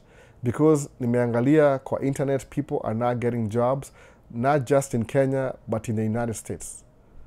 I don't think ni education, by the way. I don't think ni education. Ni administration. Kuna two administration hapa America. Kuna ile Republicans, they tend to cater for the rich people, the ultra rich. Alafu Democrats out tend to grow the middle class. No. Hoping that itafikia wale the lowest. So Trump akiingia kwa office, the first thing that they fired a lot of people. Kwa nini? They want to have more money ndio wa build. I don't really understand the agenda. Mi mo gonna vote too. No. Na mimi independent sababu nigundua both sides wako full of dudu. So musema ile the best of both evils. Kitika hiyo. Move vote down ballot. Kwenda juu kwenda angalia ule mtu ako reasonable. That's it. Lakini wote hao ndio vitu zao. Kuna ule ukita for middle class, sasa wako hapa ukita for higher class. So they would rather they would rather give money to the ultra rich, hoping they will trickle it down to the middle class, which unfortunately never happens. You don't trickle down economics. People who are rich, by the way, are gonna mindset flani. They never spend money ujinga. They don't spend really money. They don't really build the economy. They invest, rich people. So I think government will be better promoting the middle class because hao ndio the backbone of the economy. Kama say America, iko 70% consumer spending. So when the consumers are not spending, economy in down the drain. So why would you give money to the 1% of 1% hoping they will trickle it down? No, they won't. What a hold, wangoje sale market ime crash, they buy everything cheap, then they warudishie middle class waanze kulipa more money. I don't know how that works. Mi sielewi. Kuna hii system, I don't know who came up with it, lakini iko na malice, iko na racism, iko na all these things combined. Watu maskini wako na pesa all of a sudden and they act like sijui kwa nini. But anyway, hiyo ndio politics ya day. So education bado iko na value. Usi underestimate education. Mimi nianza tracking juu ya ile survival instinct. Niona I need to make more money. Niona hivyo, I just need to make more money. Kwa sababu my desires zilikuwa zinani overtake. Naona. Nataka di build DJ system. Unaona kama sasa hizi vitu za camera nini. So nataka nikuwe na a very expensive hobby. niko na a very nice house, niendesha a very nice car, niko na a very hefty investment in the future, niko na retirement. It's all that stuff, the things that I never had growing up. So niko na hiyo need, I have a need to make more money faster. My only choice ni kuingia tracking. Kwa sababu honestly speaking, the first time niliqualify ku rent apartment by myself bila roommate ni hii check ya tracking. Waliangalia wakaniambia you're qualified within 1 hour. Nakumbuka hiyo exactly where I was, exactly what I was doing. No, nilianza job hivi. Niza pigia story by the way. Nianza job hata angalia Q&A siji. Niza ambia tu story useme hivyo. So education bado iko na value. Usiangaliange sometimes ni long term. Nimegundua watu onga hivyo. Think life yako ni kama it's based on a week away. Your life is 5-10 years from now, 20, 30, 50 years from now. But you 50 years from now that you're going to be alive, focus on building your life the first 5 years of 50. Itakuwa ile front heavy. No. Front heavy, itakuwa you'll work hard in the beginning, then it's going to be easier later on. But if you're easy in the beginning, it gets harder later on. No. So, angalianga plan, people think kama ati mazi albu kubuy track ya 300,000 expensive, najua sijui wacha nifanye hii kwanza na hii, alafu shafanya hii na hii, nafanya hivi na hivi na hivi. Mimi nachaka naambia tu I call it BS. No, hiyo ni BS. Kwa nini? You're trying to convince yourself why you can't do something that you think is going to help you. Kwa nini? You're thinking like a week in advance. Truck is all last 20 years by the way. If you buy a brand new truck, if I want, naweza kana truck yangu 20 years. Nivile mimi I like change. Probably ndaiuza. Muka na gari between 5 to 7 years alafu nauza. Mona. Hata by 5 nimeanza kuiuza already. So that's true. Mona. Life goes on. Always think of 5 years from now. Minimum 5 years from now. Kama uko Kenya. Kama uko US tumia 4 years. Na president, na administration. Kwa sababu ni every 4 years mnaenda election. Kenya ni 5 years. Naona. Kama mpendi Ruto, sijini how many years to go before election. You can kick him out, you can leave him back in office, no. Ama whatever. Akirig, akona 2 terms. The 10-year plan. So you have to think of your life like, kama Ruto ndio president for 10 years, what's my 10-year goal? Unaangalia hivyo, by the way. Kwa sababu kama nafikiria 1 week ago, 1 week to, watch historia 1 week. 1 week ni ndogo sana. Think ahead. Kuna wase wakatumia excuse ya religiousness. Wasema ati, by the way, unajua we'll have shoes in heaven, so we don't really have to do anything on earth. Because if you subscribe to that kind of mindset, unajua, yeah, in heaven you're gonna be... Kuna quote niona mahali, sijui nalika kuna msawi jina yumse. Alisema hivi, most Africans are praying to the God of Israel, and Israel is asking America for help. Okay. I mean, linfreshia quotes. Just think about it. Yani, take a moment to suck that. Yani, Africans are praying to Israel's God to help them, and Israel is asking America for help. No. Which means, kwa hiyo equation, there's one person who's helping themselves. Ata need your prayers and your endele. No. So inakuwa kama the irony, the sarcasm. No. You're praying for help and doing nothing. So it's like you're praying for a magic trick. It happened. Things are just going to happen because how long have you maintained your belief? Alafu things can happen. No. Sababu seme, naomba Mungu, one day ndaoa. Alafu you do nothing. Alafu ndio kama uoe next time seme, oh, thank God nimeoa. Thank you for the wife. Man, where when you look at your name, that's a story. Mungu si micromanager, ana manage life yako. Micro, si macro, micromanager. Do, ni wewe, there's things you're supposed to do. Naona. Kama sababu utakuwa demu unataka ama ile utaki, whichever, up to you. Kama mwanaume, lazima uonekane uko na stability. Kwa sababu madem mostly au olewa. Nifundisha hivyo na aunti yangu. Anasema wanawake wanaolewa, wanaume wanaoa, ni MTZ. Anasema hivyo. Wanawake wanaolewa, wanaume wanaoa. So kama ni mwanaume unaoa, that means when you come, you give up your rights. I don't know what to tell you, but you give up your rights to have a liability that makes you happy somehow. I don't even know how. I can't explain it. You give up your rights. You struggle to stay with one woman. Na Instagram, anyway, you get the point. One woman, a lawyer story. You give up your rights to have one woman, alafu kuna liability. Alafu somebody, thank God for that. kama ni blessings ziko already available, unaona. Uliamka asubuhi una breathe, si uko na breathe, okay, sawa. So why do you have to make excuses za ku justify why you don't want to do something? Just do it, unaona. Ni mindset. Maybe ulidanganywa na colonialism, sijui walikwambia you only worship the white Jesus, unaona. You say the white Jesus by the way, very weird, by the way, very weird, very very weird, unaona. Kuna joke moja niona kwa okay, kuna ile real thing na kuna ile jokes, comedian can make jokes. Asema hivi, ukiangalia watu kwa ile in I think in 1905 or 1915, most white people walikuwa from Europe. So only Europe. So okay, good. So one day in California, one of the rich kids alikuwa arrested na cop. Na hiyo cop alikuwa from Syria.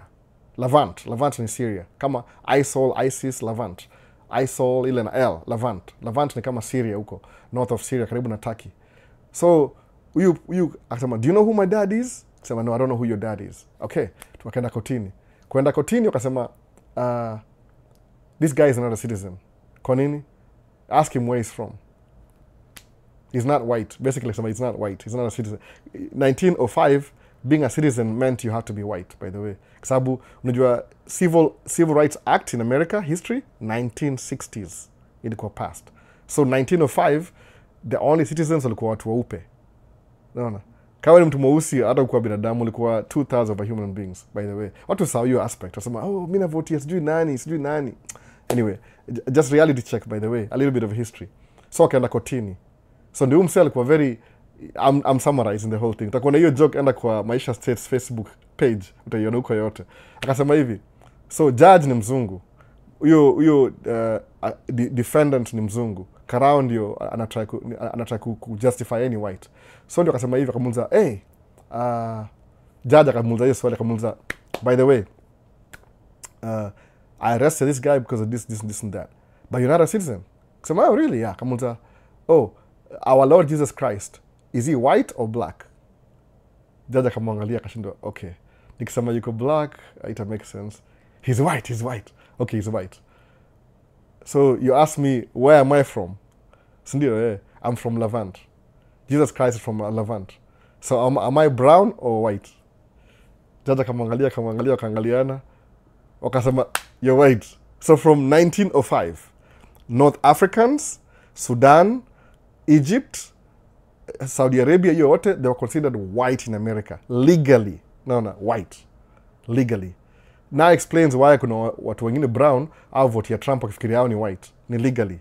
Okay, so 2020 walitoa hiyo kitu wakaongeza North Africa wakakuwa brown tena. Ilirudi back to brown, by the way. Hawajui hivyo ni kama, so they are legally white because of your argument. Sababu if somebody from Levant akikuwa yeye ni brown, that means Jesus is now white, is brown. 1905 ingeharibu kila kitu America. So legally wali make watu wa North Africa, Sudan, Egypt wakuwe white. Ndio ile kusatisfy hiyo story ya Jesus is white story. Ile to stick to the story. No. Because some cells are maybe very they would rather make Jesus white than accept that Jesus is brown. No. So kila mtu akakuwa white. So if you're from North Africa, in America, you're considered white. Until 2020. Kama mwelewi 2020. Ndio ilifanyika, wakachange law. Chini ya maji ilikuwa big deal. Vup, ilichangiwa. So kuna ile classification ya watu from North Africa na Arabia. Brown people. So ndio unaona sasa, according to America, the whole thing in general, wasema population ya white reduce the last 4 years is because wali demote some brown people to, unaona, walisamanga vile msesamanga ule Kiganda, ito ngana niyo Kiganda. O'Shea Duke Jackson, yes, amanga aje. They got their N-word call. No. The wake up call. Walikuwa demoted back to brown sasa, no. So ndio, that's the truth. So it's between legal, and in case it inafanyika alafu wana make na kwa hivyo. So kina wase brown wanavotia Trump is because wana assume hao ni white, wata benefit. No. Our duty ni sheria na wata hivyo, si ngozi. No. Anyway. So niambie, wisdom what you're praying for help. Sometimes you have to take action.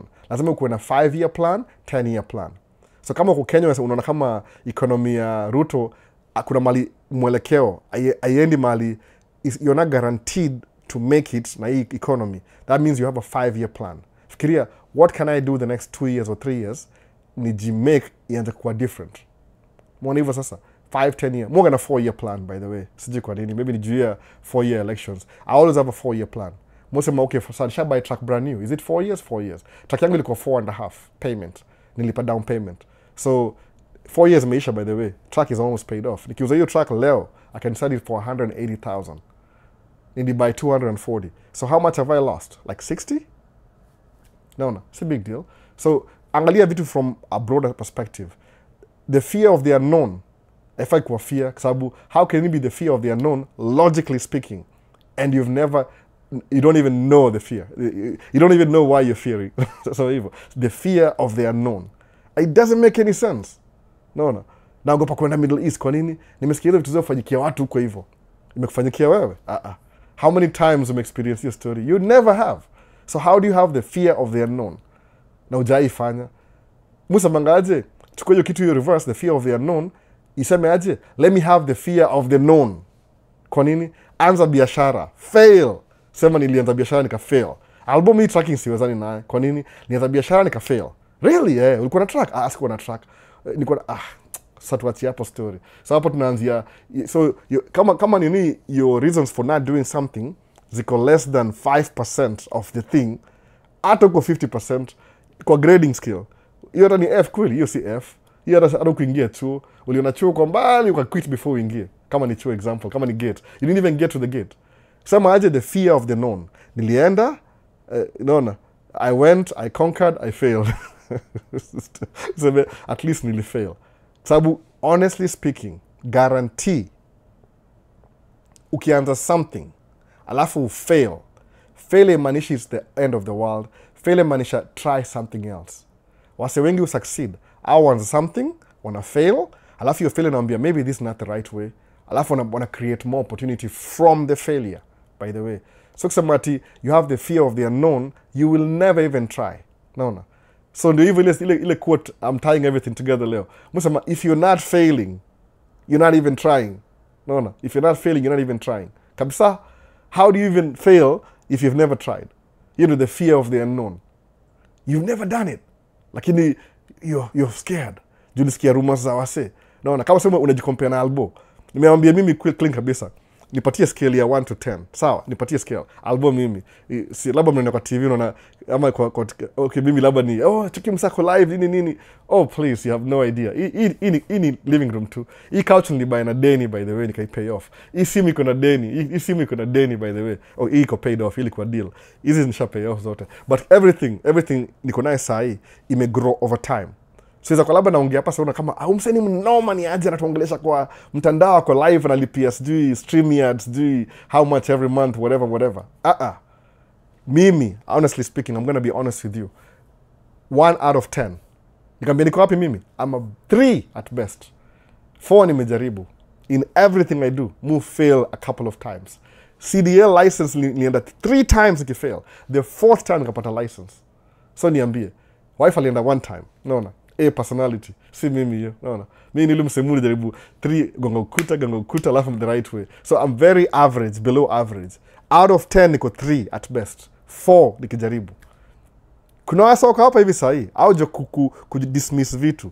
They know how to create the fear of the unknown ideology. Alafu wanakwambia, wanafungulia ukurasa. 1, 2, 3, 4, 5. Why I can't do this? Na wewe ni A personality. No. Ukiingia hapa sahi uingie tracking, you'll have 5 tracks in 2 years. Na hujai jaribu. You've never failed. So because you've never failed, you have the fear of the unknown, alafu you'll never do the thing you're supposed to do. Anyway, sikia hiyo mseme. Unadila msema 3. Mwana Albo, Albo amesafa, unajua Albo, tracking imemshinda. Huyo ni mimi. I'm a 3 out of 10. What are you, a 7? Twice mimi. Actually, if you are my CEO, pia mimi ndako 5 hivi. You'll make me a 5. Mwana. So, unakata kitu based on somebody else's experience. Na wewe mwenyewe hujai experience. Dude, what are you doing, man? No. What are you doing? Si ati encourage, I'm telling you the truth. Mimi, at best, I'm a 3 out of 10. Everything must struggle. Me see A personality.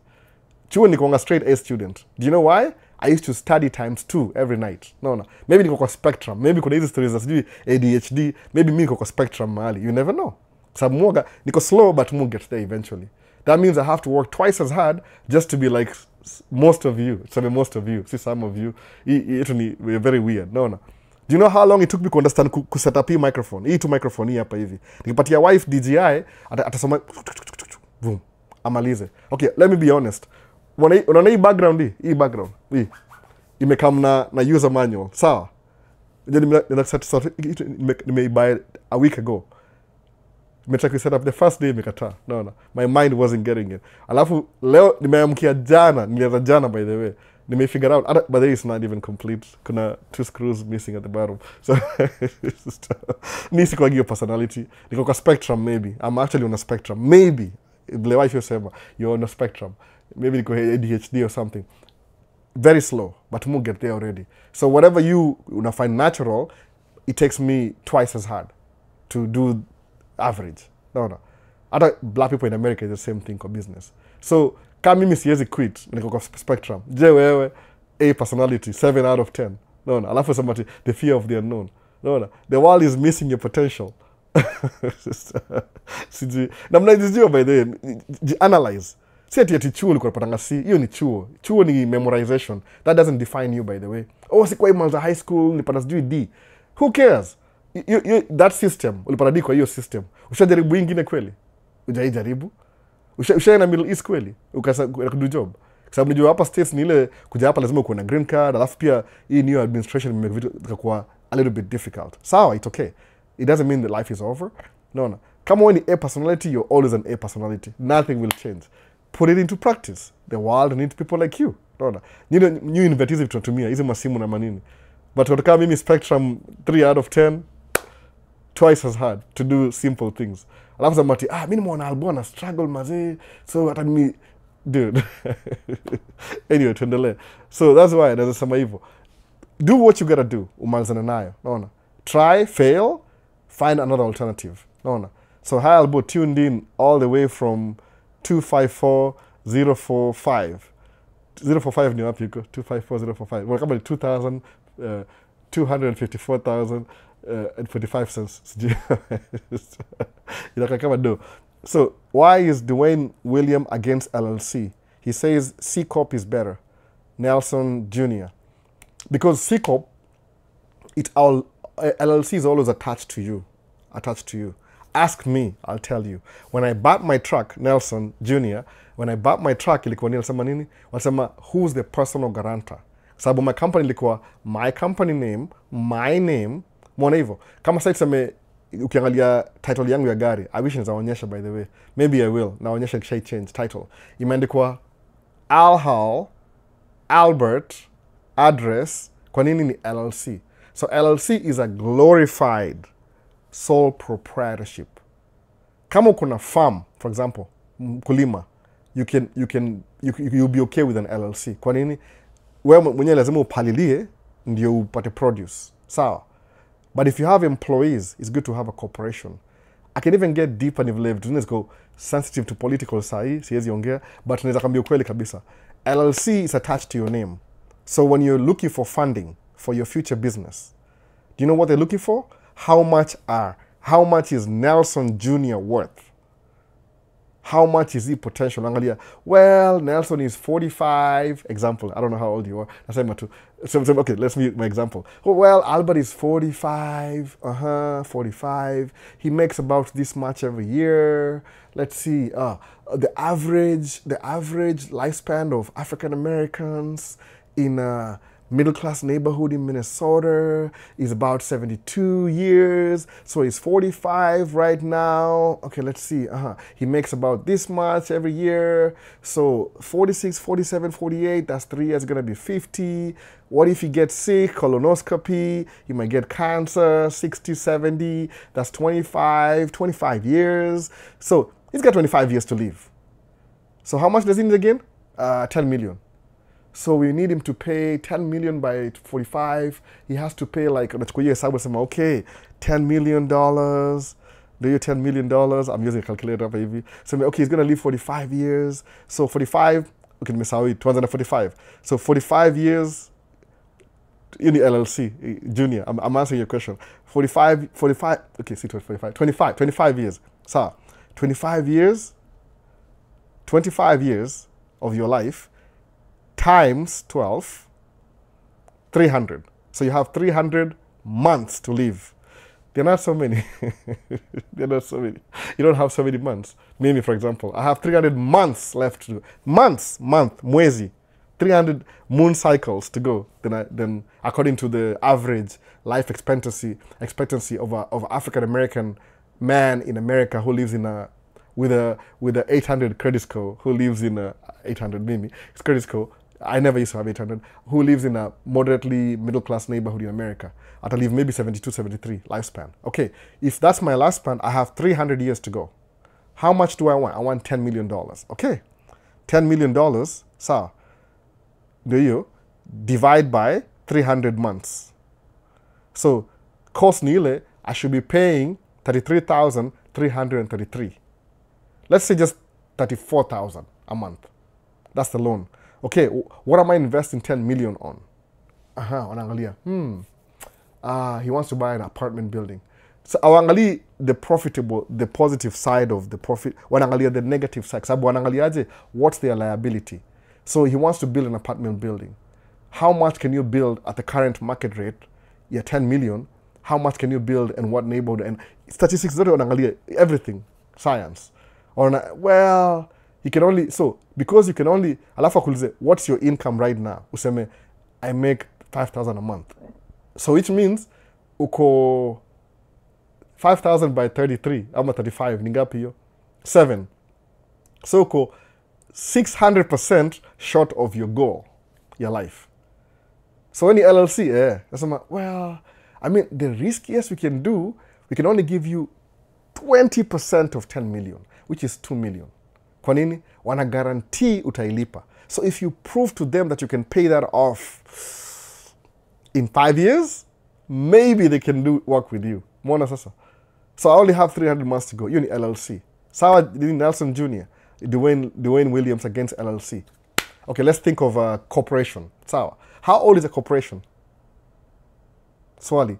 I act like I'm speaking like him now. I don't make anybody. How old is a corporation? Corporation ni company naanza, for example, CBS. That's not the best. Apple. Apple is very new. I don't know how old is Apple. It's probably a teenager, mid-30s. Facebook. How old is Facebook? Maybe 23, very young. Oh my, Google. YouTube. How old is YouTube? Maybe a teenager, maybe allowed to drink now, 21 or something. Very small company. Walt Disney. How old is Walt Disney? Heinz Ketchup. 100 and something years, Heinz Ketchup. So who's the founder? He's died a long time ago. I don't know, 80 years ago, alikufa. Kwa nini?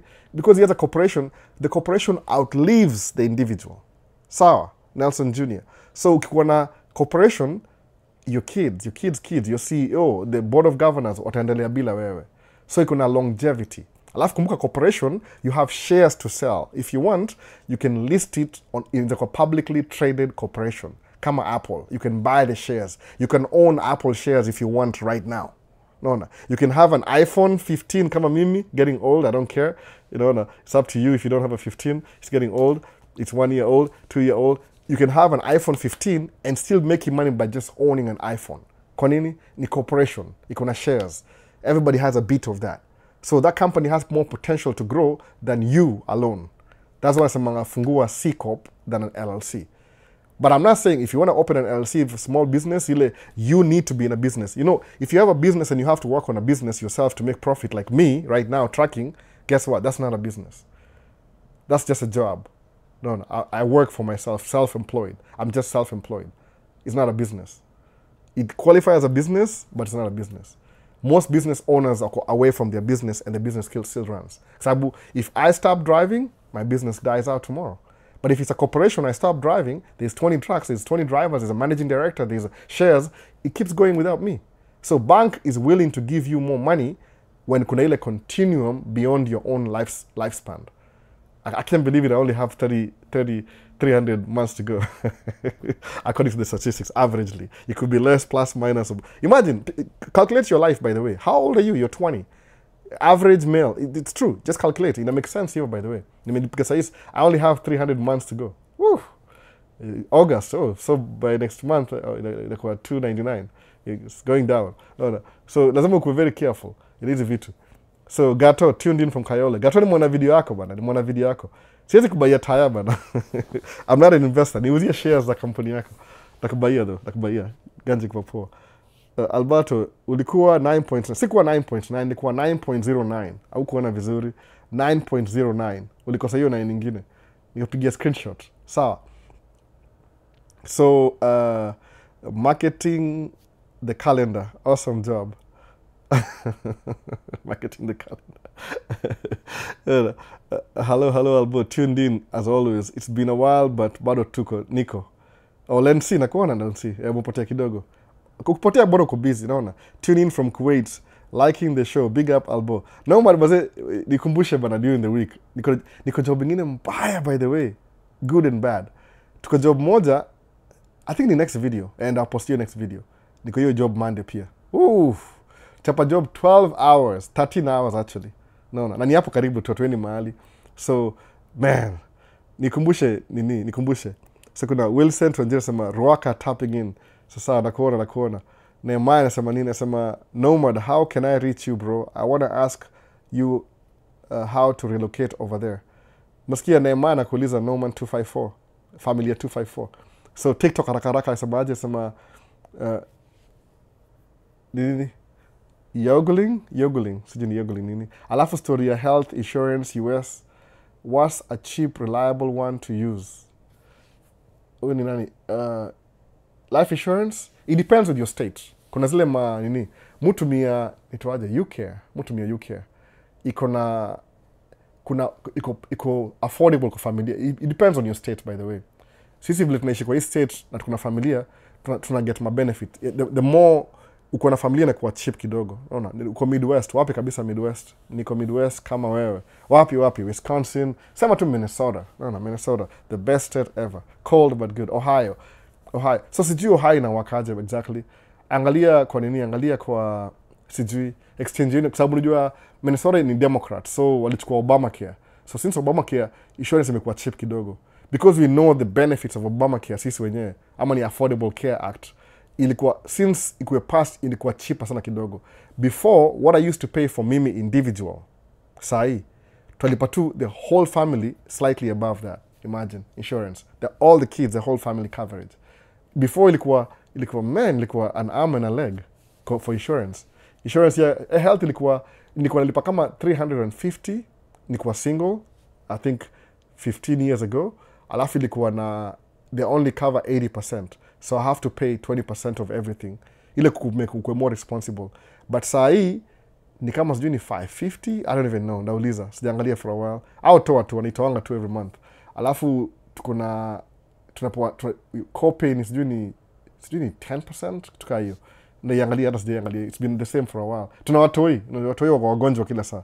So uta afford to by the way. Don't worry about insurance. Ni ile tu know the state you live in. Kama state yako ina lean towards watu wadosi priority alafu maskini wa hustle kama kwa southern states, unfortunately awaga anti-affordable care act. Naona wana vote against their interest. That's what I believe by the way. From my high horse. I could be wrong. But so Albo, are teachers in US getting better compensation and allowance benefits as compared to here in Kenya? They're not so much paid. Teachers are paid by the school district. School district is tied down to the neighborhood, the property value. So niyo yote. So if you live in a rich neighborhood, you have good pay. If you live in a poor neighborhood, no. School iko funded na property tax ya hiyo area. So the higher the property tax, the better the schools. That's what unasoma tunaishi place hatuwezi afford hapa America. Hata mimi ni kama I'm wasting my time sababu I moved to this neighborhood because of school district, but my kids go to private school. So ni kama it doesn't really make it, but ni option. So you'd want, if ukiishi states na unawatoi, you want to be in a good neighborhood ile kuna funded sababu school iko funded na property tax. What everybody pays tax every month ina fund shule. Because ni kama public, itongaji kitu ile mnasaidia nyinyi wote collectively mnasaidia kurun public kama roads nini, local government basically. So sijui nisemaje, but it depends with your school district. Anaweza sema hivyo. Alafu kama as a teacher na hii age ya AI na online, you can actually have an online school on the side, hustle, kufundisha wasei mathematics or whatever, tutoring. Naona. So it depends on the neighborhood. Macha Zikumunda.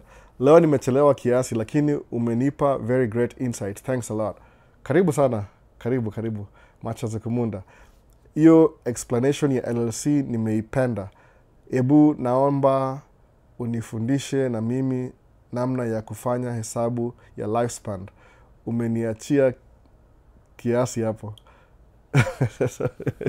Acha nifanye for the sake of Macho Zikumunda. So nimesema hivi, I'm a 45-year-old man. 47, oh my goodness.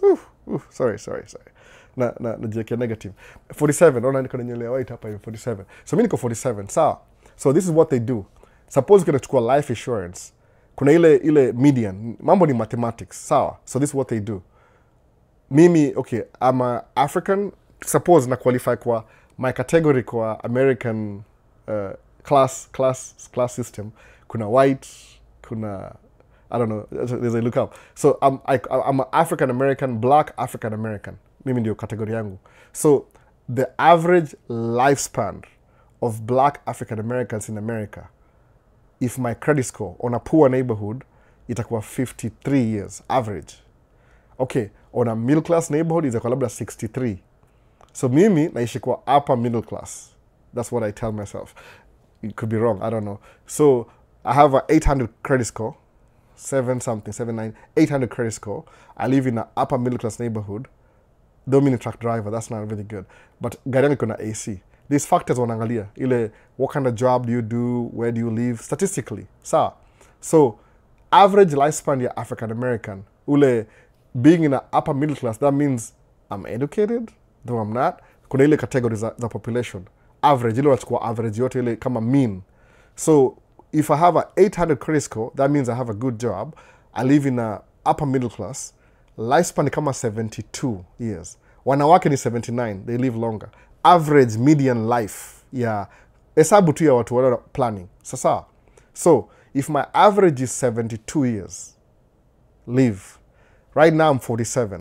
Unachukua kala usemaje? 72 minus 47 equals what?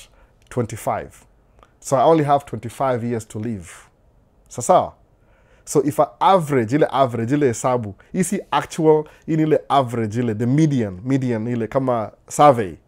So if I have 25 years to live, sawa. Oh, those are many years. They're not so many. So every year has 12 months. 25 times 12. Kama birthday yangu ni leo. So I have 300 months to go. I have 25 years. Ni 300 kweli? Wait. 25 years times 12. Yeah, I have 25 years to live. Nimwashata by mistake. So I have 25 years to live before my average lifespan. Alafu, I have 300 months left to live. So meaning I'm running out of time. No, time out. So a normal mtu amezaliwa sasa mtu kama brand new kid. Amezaliwa maybe na my kids kwa hii neighborhood. They were not born in this neighborhood. Kwa Nishi Hopkins, which is whatever.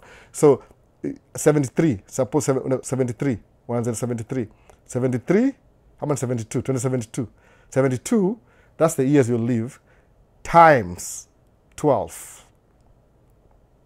864 months. No. Wait. I got it wrong. 72, yeah, 72 ni miaka. How many years? 72 years. So how many months do you have in a year? 12. Times 12. Equals 864 months to live. Kwa mtu kama mimi, neighborhood yangu, credit score, everything. Lower middle class, upper middle class. So I have 300 left. So minus 300 equals what? So I've already lived 564 months. So I only have 300 left. So mimi niko kwa the other side, we're going down. Half past, kama saa 6 ni hapa hivi, clock ilianzia saa 1, ikuje hapa, mimi niko hapa, niko hapa hii side. I'm going really fast down. So that's how many years you have left. average. Is kwa labda if you live in a ghetto in America, ghetto neighborhood, poor neighborhood. No. Red line district. Sema red line. Alafu sema average ya mtu akona 500 credit score anaishi kwa ghetto ni 53 years. Na ako 47.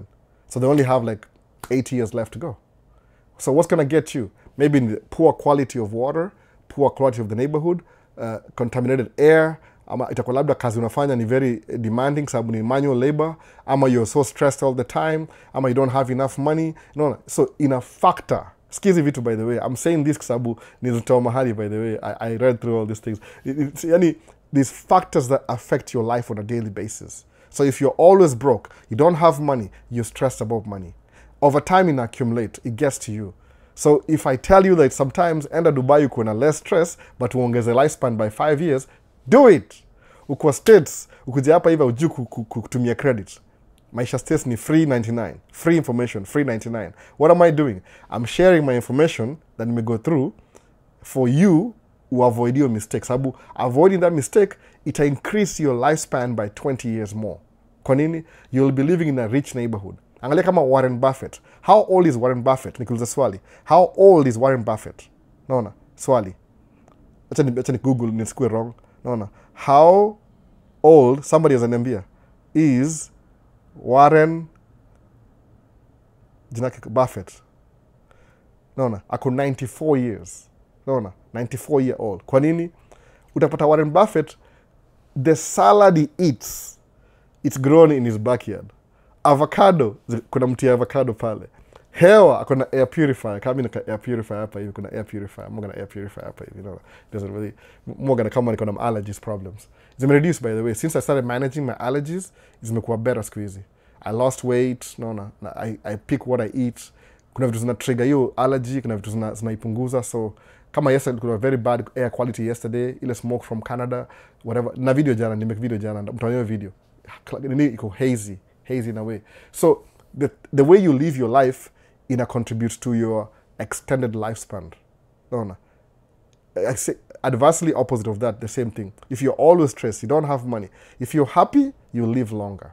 No. If you're not so happy, you're not going to live longer. You need statistics. It come through me sababu I was trying to study lessons to be a life insurance agent.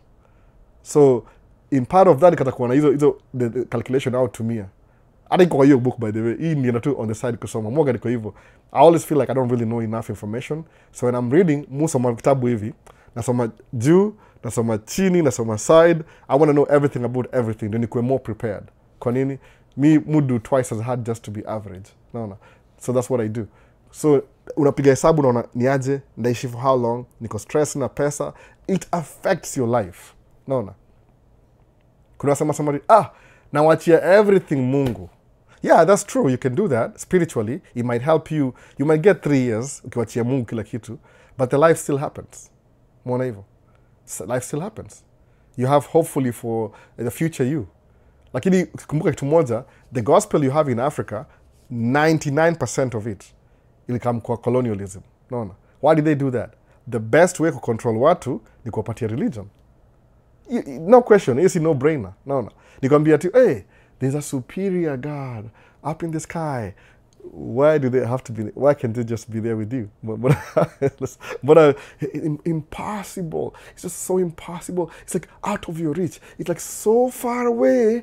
You have to, the space, Saturn, from the sun, the distance. It's like light travels from this to this. But you see, if you want to get to heaven, if heaven is out there, there's a planet called, the Milky Way galaxy. If you travel from Earth to the Milky Way galaxy at the speed of light, it's 300 million years.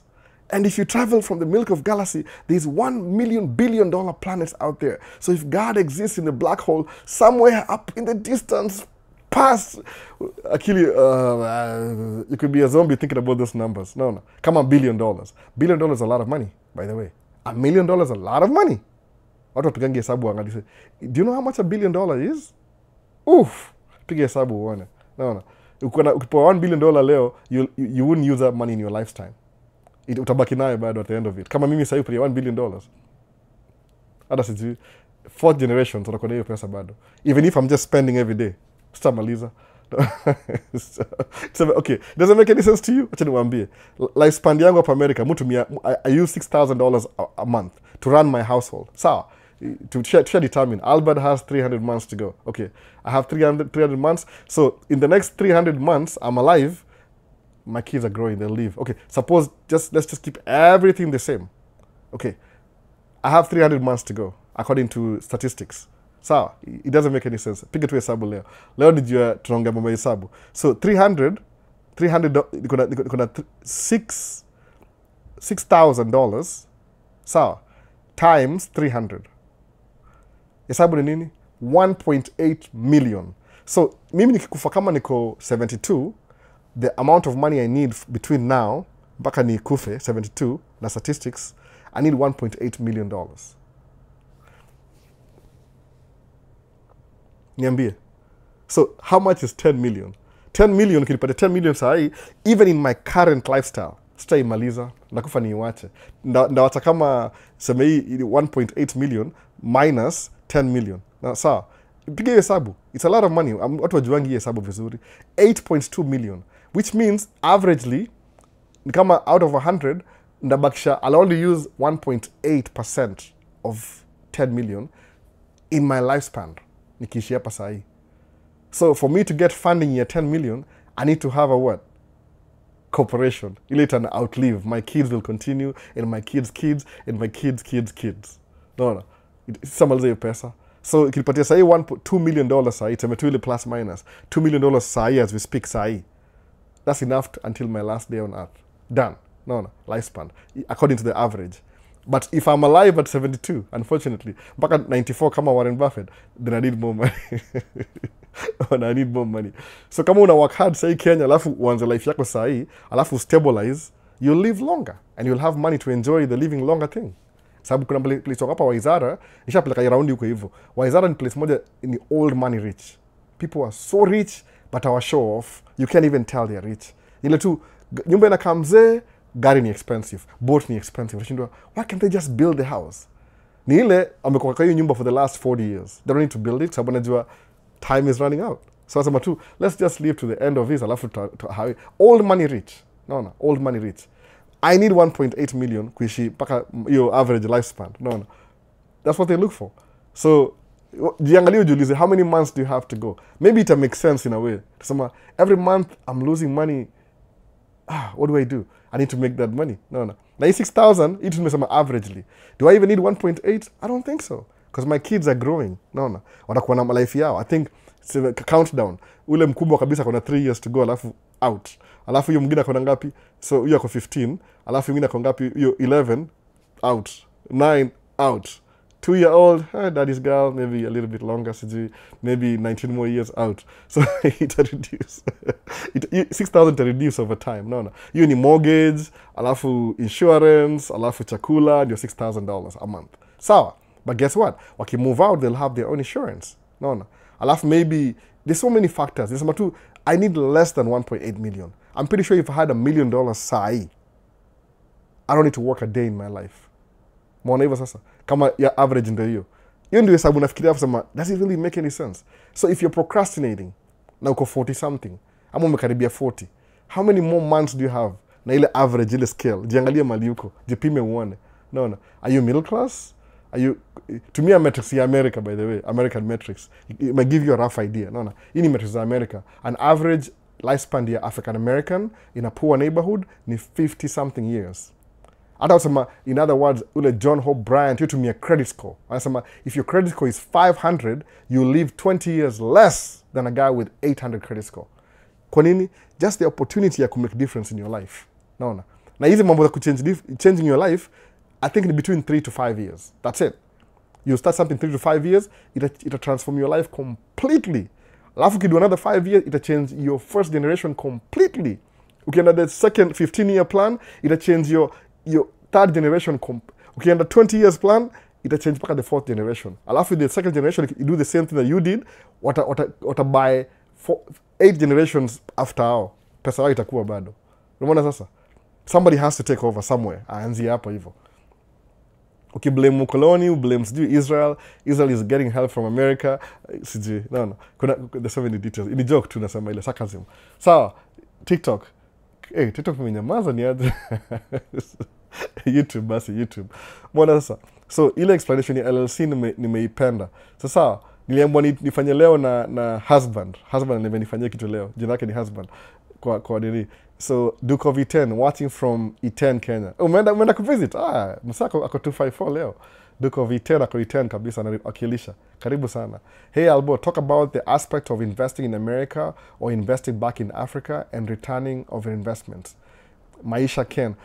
Maish Ken. Nimesema hivi in the beginning. I already covered it before. To example hivi, if you have 60 units in America, average rent ya hapa hii mtaa yetu hapa hivi ni Minneapolis St. Paul area, decent mid-range apartments ni $2,000 a month. Decent, sawa, 2 bedroom, whatever, maybe 1,200 square feet apartment. Square feet ni ile size ya nyumba ile. Sijui how to, nimezoea hiyo, mimi sijui Kenya nasema aje. Do you use square feet in Kenya? Sijui. There's things that I never used to pay attention in Kenya. Alafu nikuja America, I pay attention to them. But sijui convert, kama sahi miles na kilometers, yun inaweza kubadilisha. Hizi ma ounces, I don't know how to, I have to think about it first for a moment. So ni hivi, in America, if you have 30 units, apartments, $2,000 a month, sawa, rent, you'll make $60K a month. 60 a month times 12. Itakuwa $720,000, almost $1 million gross with 30 units apartment in America. Sawa? Okay, wase niambieni, rent ya Kenya ni how much? Decent, 1,200 square feet in Kenya. Rent ni how much? Sijui, I don't know. I've never been. Since sijakuwa Kenya. Never been to Kenya for a while. So sijui rent ni how much? I'm using 20K. Kama average. Sijui, I don't even know. Maybe it's more than that. So, kama ina justify. Okay, to double. Tuseme, maybe apartment iko ni Milimani ama Kilimani, sijui, whatever, somewhere. Milimani Primary. Nisoma Milimani Primary mimi. Bado niko naishi Isili bado, napanda basi mbili kwenda Milimani. So, sema ati, Alboni babi. Hapana, niko naishi Isili, napanda namba 9 Isili mpaka Tao, alafu napanda kwenda ya center, Milimani. Every day, early morning. So, kama, I don't know how much it costs in Kenya. Sema ni 40,000. To double. Sijui price, niambie. Somebody. Decent apartment Kenya. Kabado mko live, niambie. So, hii ni 720 a year. Hiyo ni America hapa hivi. Kenya tuseme ni 40K. 40K a month. Times 30. Naona. Hiyo ni 1.2 million Kenya shillings. Alafu times 12. Hiyo ni 14 million in a year. Dollar amount ni 130 ama? Divide by 130. Naona. Hapa inanipatia 110,000. Like the amount of money you make in 2 months in America, you make in Kenya a whole year. Mwana. So ukiuliza hivi Maish Ken, which is the best investment? If I were you, ni poa ni invest states, ni make dough in the beginning, ni end of the year, nichukue hiyo 720, nilipe, of course, kuna apartment, kuna zile ma repairs, maintenance, kuna mafifi, ma taxes, manini. So uta keep hiyo 720, suppose abaki na half. Nikuje kwa Kenya, wacha niambie vile mtu invest Kenya, by the way. Useme pesa yako upatie brother yako kubuildia hao. I call it BS. No, hiyo ni BS. Fanya hivi. Enda kwa bank Kenya, chukua pesa yako down payment, upatie down payment. Borrow money from the bank. Chukua mortgage, let the bank build your house. Kwa nini? Alafu umaliza, alafu pay the bank every month. Patia duration ya loan. Sijui ni how much, 5 years, 10 years, I don't care. Kwa nini? The bank has better lawyers, better property manager, better they build a house for you, bank yenyewe Kenya, they own everything, kuna lien. So how yako ni asset yao pia in a way, at least for the duration when you're paying for it. Na usiogope kulipa, by the way. Ati mimi nakatu cash yangu. Hiyo ni wishes, if wishes were horses. No. Ukiweka financing, you're using the bank's resources to manage your property. So iko ile streamline. Patia bro wako kujenge hao. Unaona? Sema, "Oi, niaje? Maisha sisi tunapenda. Kevo niaje? Kevo." Unaona, Kevo no Pro Studio. Kevo niaje build hao mtaani. Wapi? Hapo umo hapo. Okay, whatever. Na tumanga chapa every month. Okay, ndio Kevo. Sawa. Kevo you wanna how much every month? Sijui. Maybe you kulanga kama 20,000 per month. All of a sudden, Alboa shatumia Kevo sijui ni 200,000 a month. Akanunue simiti. Kevo angalie do hivi. Angalie mbao. Ajazoa hii pesa, afi namkujia bado. It's coming to him. You know? Hiyo haitaijengwa. Haitaijengwa. Oh, but I trust you. You're my brother. I call BS. No. Enda kwa bank. Weka down payment. Borrow from cooperative bank. What you're doing is you're keeping money in Kenya. Hopefully. See, cooperative bank near Kenya. I hope so. Barclays near UK. Okay. Invest in local banks. No. So whatever. Because when you make interest for banks in Kenya, the money stays in Kenya. So that's what I say. And weka down payment. Borrow the mission amount. After builder, contractor, builder, or building a nyumba. Every month rent ningia kwa hiyo account bado. They take their share na kuachia yako hapo ina grow. Alafu fungua money market account kwa hiyo bank, at least a percentage. Maybe, suppose kama una make some, what's the cost ya 40,000 ilikuwa nini? 40,000 per month. At least every month, ka 10,000 ingia kwa money market account. Kwa hiyo the same bank account. Alafu ina grow as unalipa deni as investment. Alafu utakuwa na peace of mind. Alafu when you come to Kenya ku visit, kama mimi ni come, naweza chuna kidogo hivi niende ni spend hapo hivi, alafu nirudi, alafu niseme oh, you know nini, ni chapa business anyway. Alafu that's how you invest in Kenya. Hii mambo ya bro wako sijui kazi kuzo wako please msee. Naona unapatia wasee wajai ona maisha yao na waja work hard. Do you think they'll manage it well? Naona niko unapatia muizi kia safe ya bank. Wewe ni msempwani aje, ndio wewe chunga bank, wewe ndio itangaje, wewe ndio soldier, unakaa pale unachunga bank. Sawa, wazi, poa. That's what you're doing. No. Msa make your dough. Mimi nishajua hiyo story by the way. Chapenda kuchanganisha. Hata mimi the first time nianza business, nikapata check ya business kikuja. Mse. Kama pigwa na hewa na shindani aje kwa ni. Hii pesa hujazoea bana, 10,000 hujazoea. Best yangu alipiga picha. No, piga picha selfie. It got the first selfie invented. Namwambia post by the way, namwambia post hiyo selfie. Ya check yake ya kwanza. Alifurahi deadly, tunapiga picha. Unaona? Unapiga picha, yani unachukua check unapiga picha. Ujipata check kama hiyo before. Siku hizi asinanga bahati atupatiangi check anymore. Au direct deposit, unaona? Labda nipige screenshot ya okay, tushazoea. Unaona? That's what I'm saying. Kuna ile strategy fulani. Sometimes you have to spend money to make money. Usikuwa afraid to spend money to make money. Kwa nini? That's the fair way. Unaona? Kama mimi nikiinvest natafuta the most Kenyan bank possible. Naona? The most Kenyan bank. Sijui kwa nini. Hivyo tu. Authenticity. Si ati Barclays, hiyo ni ya UK. Ile tu ilifunguliwa sijui na nani huko. Whatever. Alafu ni finance mortgage yangu. That's what I would do. Ile tu in terms of the way I think, my mindset. Sababu hiyo pesa ibaki hapo. Naona? Kama iko na investor, sababu sema, Kenya umaskini. Just ask the 1% of Kenyans how poor Kenya is. Naona? Uliza the 1% rich. Uliza, is Kenya really poor? Mtashangaa wase, mtashangaa. Naona? Mtashangaa sana. Hizo mabarabara zinajengwa, hizo mahao Westlands, somebody's investing. You think they don't know the potential? Niambie. Population in Nairobi, sijui, tuangalie. I could be wrong. Naona? Nairobi population. Tumeangalia Warren Buffett. Unajua mtu wangu alinifundisha. Nikimwambia kitu ana Google. Naona? Kiongea English ila hajaielewa. Naona? What's the population of Nairobi? What is the population of Minnesota? Pana. Minnesota ni 5.7. 22 Nairobi. Naona? Ni mwanda hiyo concept. Mtu ameipata. Population of Nairobi, Kenya. Naona? Sikia story. Okay, sikia story. In Google.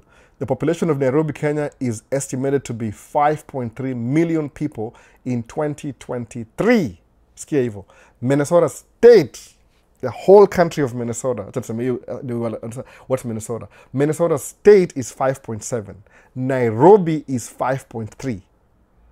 So, Nairobi almost has more people kwa city than we have in the whole country of Minnesota. It makes sense? Sikia story. Alafu angalia GDP. Minnesota is richer than Nairobi. Of course, kuna so many aspects. Hiyo. Lakini nasema tu ile tu comparison, ile tu ukompare mbili hivyo. So, where will you invest? Mtaani ama hapa? Naona? So, Maisha, think about it. Naona? Maybe utaanza na hapa hivi. But the idea ya kuinvest, ile knowledge ya kuinvest you need to have it precondition. Naona kama ni mimi nimeongea hii story sahi, imekushika, umegrab, kuwa naye kwa mind, teach yourself how to invest. Naona tuliongea hapa hivi a couple of lives ago, ilikuwa nini about nini? Hakuna kitu kama I'm so lucky, God blessed me, whatever. Luck, hapana. What's luck? Luck ile kuwa na bahati. Kismat ni nini? When preparation meets opportunity. Hiyo ndio kismat. When preparation meets opportunity. If you're not prepared, you will miss that opportunity. If you're prepared, you'll get the opportunity, then you're going to get lucky. No. Nobody gets lucky with no preparation. Maybe some, I don't know, 1-2%. CG, I don't know the statistics. But mimi, according to mimi, msewa, lazima ufanye vitu mwenyewe, ndio, when preparation meets opportunity, hiyo ndio luck. I'm very lucky. Oh, I'm so lucky I married my wife. Please. I'll drop you from Wadena, Minnesota. Oh, Albert here. Angenivunja juu ni mbigi kidogo. Aliamke, poof, nikavunja. Oh God, thank you God. Oh, but I have broken bones. You know. Aliangusha ile bado siku. No, that's not what happened. Wife ni mtall kuniliko, by the way. Alafu pia, of course, ako mtall pia atakuwa na, you know, Joshua pata watoi pia ni mzito kidogo kuniliko. Amenizidi pounds kadhaa. It's true. No, it's true. But you want a wife. So I'm praying to God for a husband. So God will be flying and say, tuangalie. Who has the prayer points more than everybody? Wacha nitumie jina nani? Sisi sema Vini shatumia sana. Tumie Guru Visuals. Guru Visuals amekuwa ameomba Mungu sana for a wife. Alafu Mungu atamdropia wife sababu prayer points zake zime exceed. That's not how it works, I say. Lazima ukuwe na do, uonekane kama uko na potential, labda utrick them, unaona? Umpige lugha, unaambia vitu hakuna, sweet nothings, alafu akuamini, unaona? Akishakuamini aseme, but husband wangu ni mnoma, alafu come states. Apata sijui unaishi wapi na wasio naishi wapi, na regrets, unaona? Return to sender. God, return to sender. I don't want this husband. He said he was a doctor. Nikuja US, yufanya sijui ni nurse, ni home care. No way. Akamevaa ile kitu ya ile stethoscope. Hapa hivi, amevaa scrubs ama yeye ni daktari. Amepose kwa kamera hivi Instagram kila siku. Kisema yeye ni daktari. Nimekam States, napata Maisha States ni truck driver na kuna more money naona hivyo. God hapana na nikabarua naona. Sikizi sijui nika Mungu nini unamwandikia email ama ni WhatsApp sijui. Naona. Sikizi niko na AI unapiga God ama ni hivi sasa hivi. Ile speech to text. God, I regret, return to sender. That's not how it works. Ukweli kabisa, tuseme ukweli kabisa. Seriously. Mtu umariaje, utakatia demu, utamwandama vibaya sana. Wacha ile game, wacha ile uplayer. Hii ni real, hii ni ile real. Ile una marry liability. Wacha ni ile hit and run. Hizo ndio kawaida hizo. Hizo Nairobi zimejaa, achana hizo. Hii ni ile hit and run. Unaona? You're accepting a liability to your household. Siko baya na I'm using business terms just in case msaseme albana unga vibaya your marriage na yeye mwenyewe ameoa asisi hivyo nasema tu ile practically to keep my household running I spend money. I spend money to keep the house running, so it's true. I'm not kidding. No. It costs me to run a family. See cheap people. So do you think that just happens by accident? No. Ile zenda mkatun. Birds na flowers na ngusha my wife. I said, thank you God. Is that going to happen? Or you're not broken bones? Juali angushwa walimshika hivi. Unaona, kujua kama ni dema kwa 200 pounds. Unaona, whatever that is anyway. So maishken states kuna more money in some aspects. Kama kuna Kenya pia, if there's something unique to Kenya na iko states, alafu ucreate Kenya kama sama hizi majani chai. Kuna Kericho pale hivyo whatever. Alafu unauza states na ile price ya hapa hivi, it's make you ama unauza flowers, Valentines. When your supplier huko sijui wapi kuna irrigation. Business kama hiyo ukiuza hapa hivi ita make sense. But we angalia which one return on investment gani iko higher than Kenya. So mimi because I don't know much about Kenya, lazima nikam nitembe ndio nione kwanza, nijue. Naona. So ndakuwa naangalia okay. Siwezi buy my 3 Kenya, waste of my money, naona, and time. Hata ni yakesijui hiyo ni waste of time. Unless uko hapo una drive wewe mwenyewe in the beginning. Ukibuy my 3 Kenya, wewe drive ama kwa konda, whoever who handles the money. Naona. Kwa huyo mse. Naona. Kama ni ma 3. uta lose something, spend money to make money. Lakini material lazima ukuni hands on, understand the gari inaenda. Hiyo ndio kama tracking hapa hivi. Ndio hapa hivi hatuna makanga, mimi ndio kila kitu, mimi ndio dere, mimi ndio mechanic, mimi ndio kila kitu, unaona. So ina reduce liability, but you get to keep more money kwa business. Sasa so at least leo nimekupata, cheki inbox ya IG Stan. Ndaangalia. Unitumia IG? Sijaangalia IG for a while. Wasengu communicate through TikTok na hata si email, hata email ili die out. Email imejana hizi ma people who want me to promote their stuff, ndio kuangalia. Muenda delete, naona. So sasa ndio hivyo basi, nini nyingine tumaliza maswali basi, nimeenda 2 hours already. Nishaenda mbali. Lilian Kamendi asema, hey Albo, good information, thanks. Lilian, hope you're not praying for a husband. Hope you're not doing that. No. Lilian, nasema tile. Ukitaka mtoto wako aende Ivy League school, lazima umpatie tuition, extra tuition. Ukiona ame slack na mathematics, lazima afundishwe mathematics. Hakunanga siri, by the way. Naona. Kids is how you raise them. Hakunanga story more, but sijui ati by magic it happen. Hakuna kitu kama hiyo. Sijui kanini. How many times am I going to tell? Miss acha tu. Naona. It costs money to do things. Alafu idea yangu ile msamaje, I need to make more money than I need. So na hii YouTube channel ina sijui kubuy my camera. It's a very expensive hobby. So if I desire that, is that something I want deep down in my heart? Nataka kubuy camera mpya, nikuwe na the latest lens, nikuwe na nini. It costs me money to buy these things. So if I need the lifestyle, lazima nikuwe able to afford your lifestyle. Ukuja States, upretend kuna hii lifestyle, uchukue credit card, utakuwa kama mimi, you'll be drowning in debt. Mimi nika in debt for a long time. Nikala nikasema, unajua nini? History kutoka Iselina kuja States, wote nimalizana naye. Nikai wash out, unaona? Guess what? Nikana gari yangu for 7 years. Sikuwahi buy gari nyingine. I paid off the car, kakaa nayo. Hiyo gari nime lose because nilipatia mother. Akapata nayo accident. Hata kuna video nikimake ikichukuliwa na watu wa tuli give away kwa insurance. Niko na video by the way. Haiko Maisha States, naitafuta ni tume. I'll start telling these stories in the future vizuri muone kila kitu. I've been recording since 2015 actually. Na mapicha since 2007. There's kila kitu. I have receipts. Hizi story. I have receipts by the way. Na receipts. Mu document life yangu. It's always been my thing. Kitambo nilikuwa kama diary hivi, andika kwa book. Naona. Siku hizi mupiga picha. It's much easier.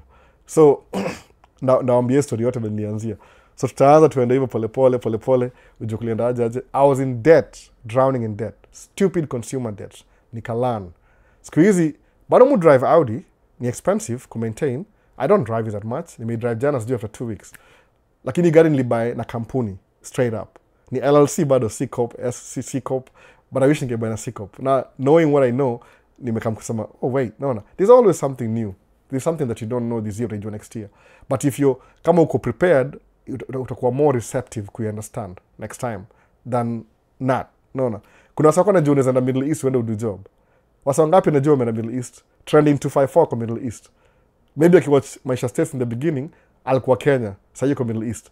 Sisemi I don't take all the credit kumwambia aende nini Middle East. Sababu samangaje, somebody will say something that will inspire you to do something that you already had in your system already.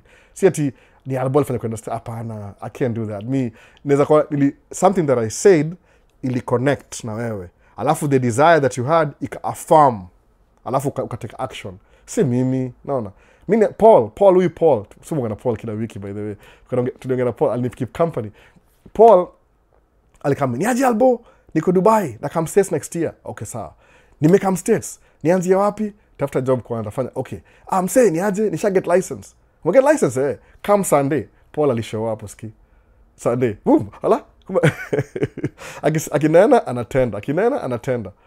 Sasa hivi nataka make a new track, nataka influence a new track haraka. Do you understand? Hiyo bado akona hardship. Najua ni transition, but I know he will at a new track soon. But amekuja hapa exactly 1 year, amekam kwangu, ameget job. Umeona? So tunasema Paul akona bahati kweli? Hapana. Preparation meets opportunity. Akuwa na license, opportunity will show up. No. Hakuna luck. Iko small percentage. Luck iko pia. Sisemi, some people are just lucky. Born lucky. But you're in minority. No. Exception to the rules. Most people, preparation meets opportunity. Hiyo ndio luck. Kama mimi niko prepared. I used to apply for the green card. Preparation. naituma ile na follow instructions. Did I even know what I was doing? I never thought nakamkwambia wase, by the way, tumesahau tuko August, unaona? Ase niko prepare for green card mapema. Ikifika hivi kuna picha tayari. Ni picha tu by the way. Unaona? Tuanze mambo ya green card mapema tayari. Hata nimesahau. Tunakaribia. Si ni August sasa. August, September, tunakaribia green card application. Nilikuwa na apply green card. I didn't even know what I was doing. I did to the best of my knowledge. I'm so surprised nishinda green card. Jumuaga na do vitu very slow. Maybe I was sharp back then. Sasa niko slow. I'm slowing down. Unaona? Masikia 300 months to go. Kama na 72. For 75, oh, hizo ni my blessings hizo nimepewa 3 more years, naona ziada niko overtime. So ile luck, if you want to be lucky in your life, always be prepared. When the opportunity arises, uko hapo mbele kila kitu, you're first in line. Umeona hivyo? Kama tumesambia green card, apply green card. That's what brought me here. Ankif kuzona Trump leo aseme niaje, well born naturalize, Rudy. Naona. Sawa, narudi tu, naona. At least nimeishi the best, I had a good run. Naona. Kuna vitu nimelana hapa hivi the last 18 years jailan tena. Naona. So that's what it is. Me, I stay out of trouble. So I'm try. I used to not care before. Squeezy. Ooh, mostly out of trouble. See, argue na mtu, just stick to my lane. Mwana. Sidi kama mwana na gossip hapa. Hata gossip, hata siwezi duel na gossip kwa Maisha States. Don't have time for that. For views, I'm wasting your time. Kama niko na 300 months to go. No. Do I have time to lie to you? No, I don't have to. Tasawa, say. Any questions? Tumaliza leo, tumaliza. Nimeenda almost 2 hours. Najua wife ata-release mtoi, amenitafuta sana. Naona. Ochieng Malsama, preach Albert, preach. I'm not preaching. Yes, you're preaching. Okay, maybe mtarelate to preach. Naona, kuna ile aspect ya reality na fiction. Unajua, religion ni emotional, what you feel inside. Sawa, it might blind you in a way. Ikupatia false, kuna ile actual, kuna stages, kuna ile, awesome nini? Kuna spiritual, physical, mental, na nini nimesahau, emotional, moja. Which means, as a human being, let's just use that matrix. There's 4 in 1 as a human being. There's 4. You two, to minimize. Spiritual, physical, emotional, nimesahau moja. Okay, other 3 in 1. It's supposed you're 3 in 1. Okay, spiritually. Are you spiritually full or spiritually bankrupt? Okay, suppose you're spiritually full. Okay, sawa. Okay, check box. 33%. Aya. Nini, uko physically, no, you're like 2%. Okay, terrible. You need to work on that. No. Mental, is a mental good? Uko kama 15%. So you need maybe, angalia hivyo. 3, if you're 3 in 1 person, maybe somebody who amekuwa blind in Christianity, asema, my religion, I can't, mupatanga wase kuna se, alboro ja mimi Islamu mimi situkwagi loans za nini, situkwagi loans za loan aram. Naambia, yeah, I get it. I get it. I understand. Honestly speaking, your law ya Muslim is very good law. Ni very fair. Ni halal. Yani, if somebody gives you a loan, akuna interest. Oh my goodness. Thank you. No. Thank you. That's a really good. That's a really good thing, by the way. Somebody gives you money. No. There's no interest. You pay what you pay. That's really good. Mona. Hiyo ndio samanga hivyo. Honestly, 100%. Kama wewe ni Muislamu, I accept you. You ni haram. Interest ni haram. Sawa. Let's say spiritual. Okay, let's come to physical. Na mental. Which bank does that? How many banks will give you money, no interest? Oh, kuna Islamic bank. Okay, so how do they do it? Oh, sasa inaweza kwa sasa salt. Wanachukua loan yako, alafu wanaongeza ile interest juu yake, alafu wana round up, alafu they give you the payment. You're still paying interest. It's just that it's given another name. No. Aitu interest, naitwa tu jumla. No. Kama ina buy truck ya 300,000, maybe interest yangu ina lifestyle, kama ni 10%, itabidi kwa 40,000 over time ya 5 years. Islamic bank inanunua truck for 350. Then it makes you pay jumla every month, you 350. Na ile ni kama fixed rate interest. Same thing.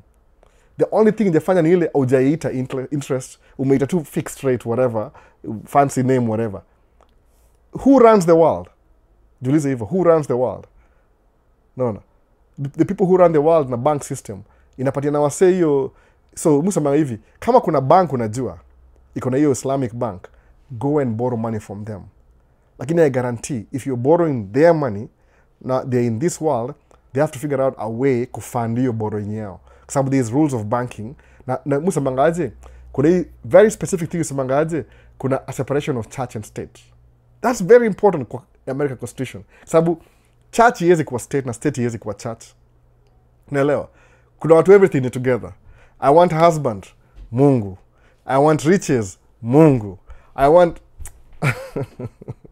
and you're blinded by that. Nasema tu, I'm looking for a husband and wife, Mungu. I'm looking for physical strength, Mungu. My dad is terrible, I'm fat and I'm overweight and I have diabetes, Mungu. No, you need to go exercise. You need to watch what you eat. No, you need physical. You see mental, you see spiritual. No. If you're spiritually full, kuna wako spiritually 40% na minimum ni 33.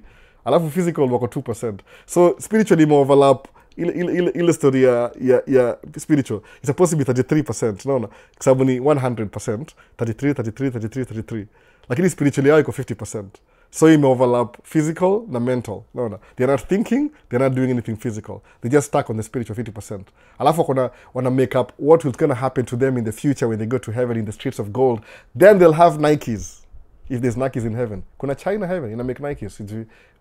Maybe kuna iko China, wana make Nikes huko hivyo. Na sijui designer wear. Maybe kuna, I don't know, kuna Lamborghini huko pia. You'll drive a Lamborghini in the streets of gold. Sijui, I don't know.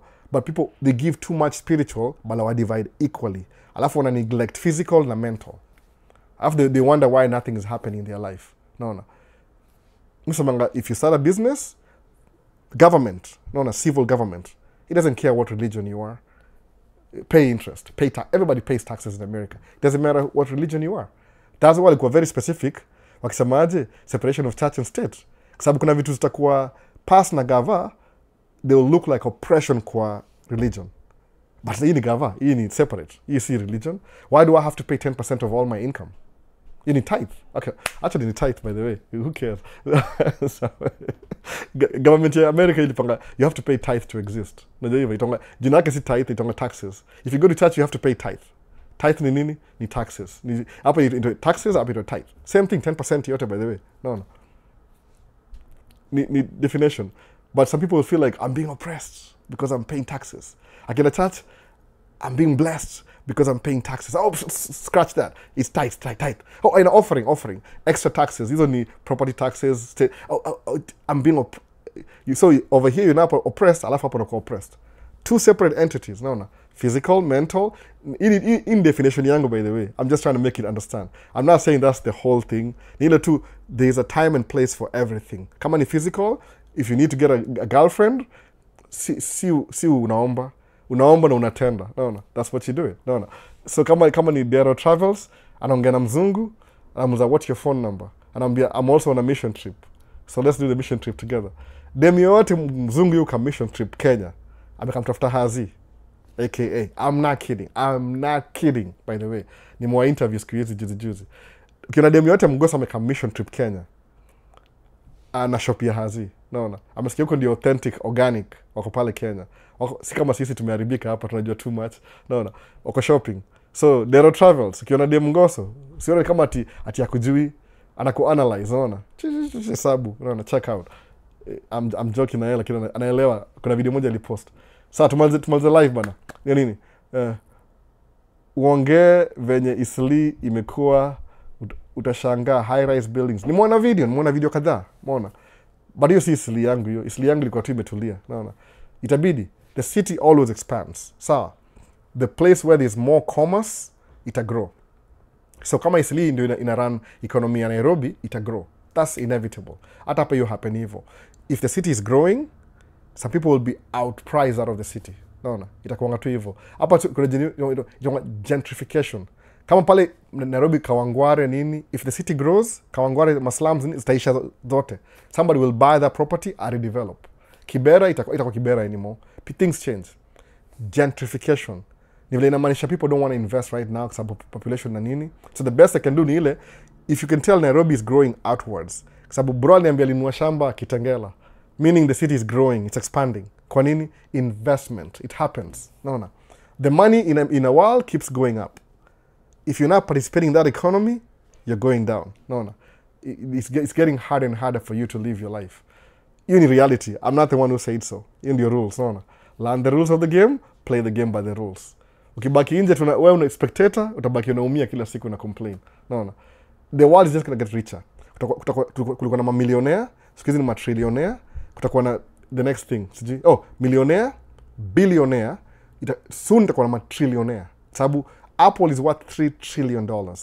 American budget, sijui ni 60 trillion, ama ni 40 trillion. 2 years from now itakuwa 60 trillion. So money is always growing up. Are you part of it? Ama uko spectator? Kuwa na ka percentage shares. No. Nimusemaje, I'm very heavy on investing. Sababu angalia hivi, the people who are rich, how do they make their money? This way. Do the same thing.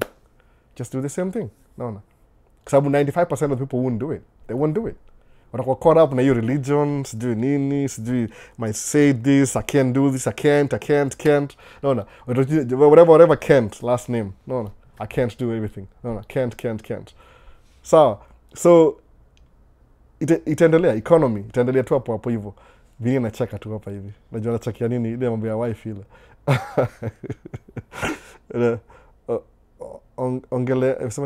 Ongelea Wakenya leo kwa ushindi wenyu, tunazidi kuiwakilisha vyema wana wa East Africa.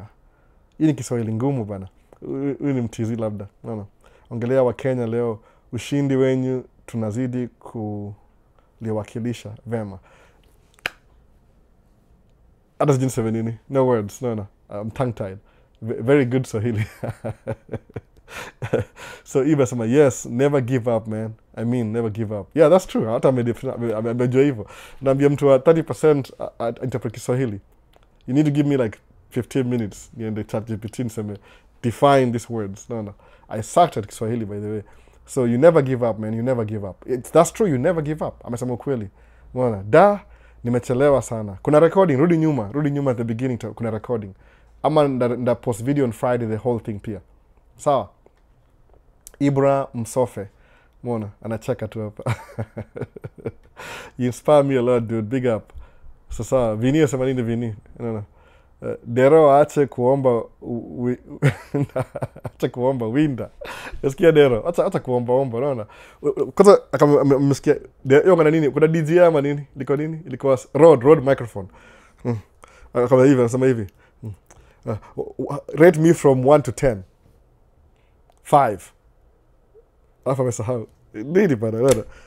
Acha kuongea juu yako, ongea juu yake. Naona, mwambie, your hair. Gusa hewa nywele yake, mwambie hivi. Mko Kenya, hakuna nini tongaje? Statutes of limitation. Sijui na akacha tell story. Result noma hiyo. So hapa hivi big boy asemaje? You top real man. Love you for that. This is the only podcast muskiza. Yote bro, inspiring. Oh, thanks. Let's do it happen, by the way. Ime lead towards hapa hivyo. Lead towards hapa hivyo. Those are the things more think about. I'm just giving you the way I think about things. Life ni hard. Period. Life ni hard.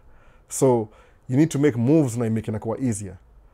Meaning nobody will just give it to you. Naona kuna wale wasema hivi Alex Omozi na kuna wale wasema sikusikia kwa Alex Omozi, nisikia kwa ule nimesahau jina yake. Ni mother hivi. Alisema hiyo kitu. Life is hard. Nobody's coming to save you. Lazima wewe mwenyewe ujisave. Economy is growing, by the way. It's only like sometimes most countries ni 1% in a grow. So 1% gets richer, everybody gets poor. So how do you change your circumstances? See what vehicles are these billionaires using to become billionaires. Do the same thing. 5-10 years from now, you'll be a billionaire too. Na kama uko na roho safi, guess what? You might have the influence to change things around. Ndio middle class ipate do.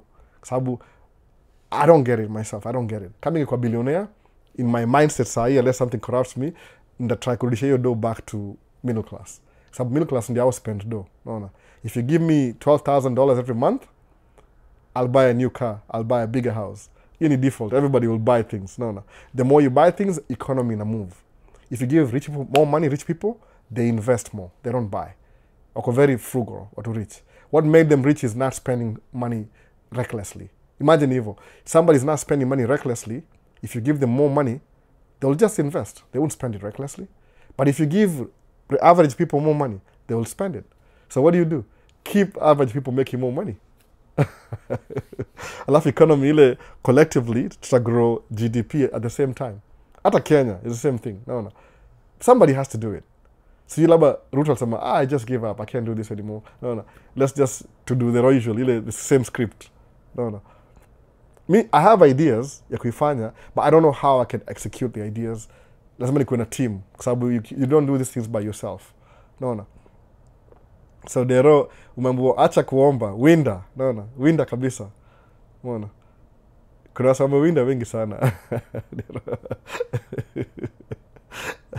So sawa, imeenda 2 hours. So there's a live saa ama vipi? Anything else happen kwa OTR versus construction tracking? Which one, which okay money wise? Colombox. It depends with you. Do you like camping in your trucks for 3 weeks and making a lot of money? And moving from truck stop to warehouse to truck stop to fueling to truck stop to warehouse, come home for 2 days, you still have to go drive your truck. Do you like camping in your truck? Do over the road. Do you want to be home in free weekends and do lives and make less money, but it's consistent for 9 months and you don't work in winter and you own a truck and you have payments and it's up to you. No. Whatever floats your boat. Mimi, I want to be home for my kids and I want to make a little bit of money. I didn't go to school. The best I can do is drive truck. No. It's a small family business. It's not a big deal. But now knowing what I know, I want to grow it. Not the truck business itself. I'll keep driving, but I'll keep investing in other things that can grow my wealth passively. Hiyo ndio dini yangu yote, passively. No. While I keep driving truck, so there's somebody to Chuck. There's somebody like Chuck. Chuck here aliniambia hivi, the only reason why I buy truck is to buy more rental properties. So yako na purpose, akona goal. I drive the money from trucking na nunua nyumba ingine. So the last time I talked to him alikuwa na 12 houses. 1 year after kuna 15 houses. I don't know how many houses he had. Sijui kama alisimama ama aliendelea. I don't know. But the only reason why he drives truck ni kuinvest kwa real estate. Ananunua nyumba zile ziko deteriorated, anazibomoa, anaibuild from ground up.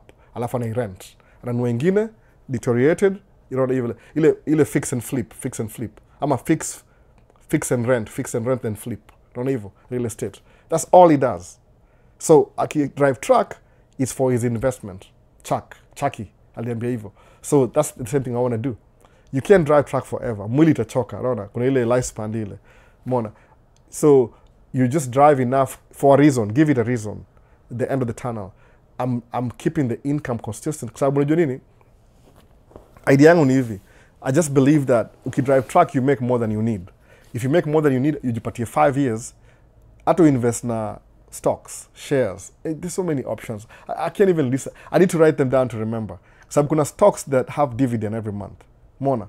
So kuna stock fulani kuna dividend. Moja, it gives you $1,000. Do you use the $1,000? You can choose. I won't use $1,000. Nazibai, by the way. The more, I'm pretty sure 2 years from now, if I still be doing videos, ndawambia how my portfolio is doing. For free. No, free 99. Sababu, I'll just explain how I'm doing it. Sababu, people who are smarter than me, I want them to get there before I do. Mwana hivyo. How do they make money? Watu wengi kama say Elon Musk, his stock portfolio is worth $4 billion. Ni 400 billion. Oh my goodness. Albert needs $2 million and I'll never work a day in my life. Elon Musk has stock portfolio of 400 billion. 400 billion? Unafeel kama, SpaceX, you live in the moon, you can buy a house in the moon, I don't know, whatever. I don't know, that's a lot of money. 400 billion is a lot of money. Whatever. He's winning big time. Sasa, ndio hivyo basi. 2 hours. Kama miss live na kwa TikTok, enda YouTube, ndio archive yangu kwa YouTube. Na archive everything YouTube. Mimi, personally, I don't believe in vertical videos, but hiyo ndio trend siku hizi. So utapata horizontal video kwa YouTube. Hii live yenyewe inaendelea saa hii on YouTube, itakuwa Man Cave Talk Live. Utaiona hapa hivyo playlist. Man Cave Talk Live. Live. Hiyo ndio live. Hii, exactly the way it is. Utaona jina ya Dero Travel, sema Vini Relax, all the secrets. Hizo uondo zote kila kitu. But if you want the recording, clean recording, no nothing, utaipata Man Cave Talk. Mu post every Friday, except nikichelewa kama leo nimepost Saturday. I don't care about the views. Need true information iko out there. Because I watched myself too. Musema, what did I talk about? how was my brain thinking? I go back and watch it again. I watch zote kabisa. I watch all my content. Alafu narudi back, I guess did I mention this before? Needless, I've never had time. Most save all my videos, by the way. I'm investing in memories. No. Not for me, for my kids. Maybe I should switch to English. But anyway, ndio hiyo basi. So TikTok tamaliza. Ukimiss live, enda YouTube utaona nini kwa YouTube. Everything kwa YouTube. So nafanya hivi in the end. Alafu baki YouTube. Nimeenda 2.5 hours ama nianza mapema hata sijui. Oh, 2:29. Wow, nachelewa. 3:30. Chelewa vibaya sana. So have a nice day, Vini. Nice time. Umesikia, enda kuwinda sasa. No. To me, you're the power of the Rode microphone. You don't know what it means. Blessed week. Let's meet next Sunday. Sawa say. Peace. I'm out. No, tumaliza live hapa hivi. Kama chelo na comment yangu, comment down below. To end live.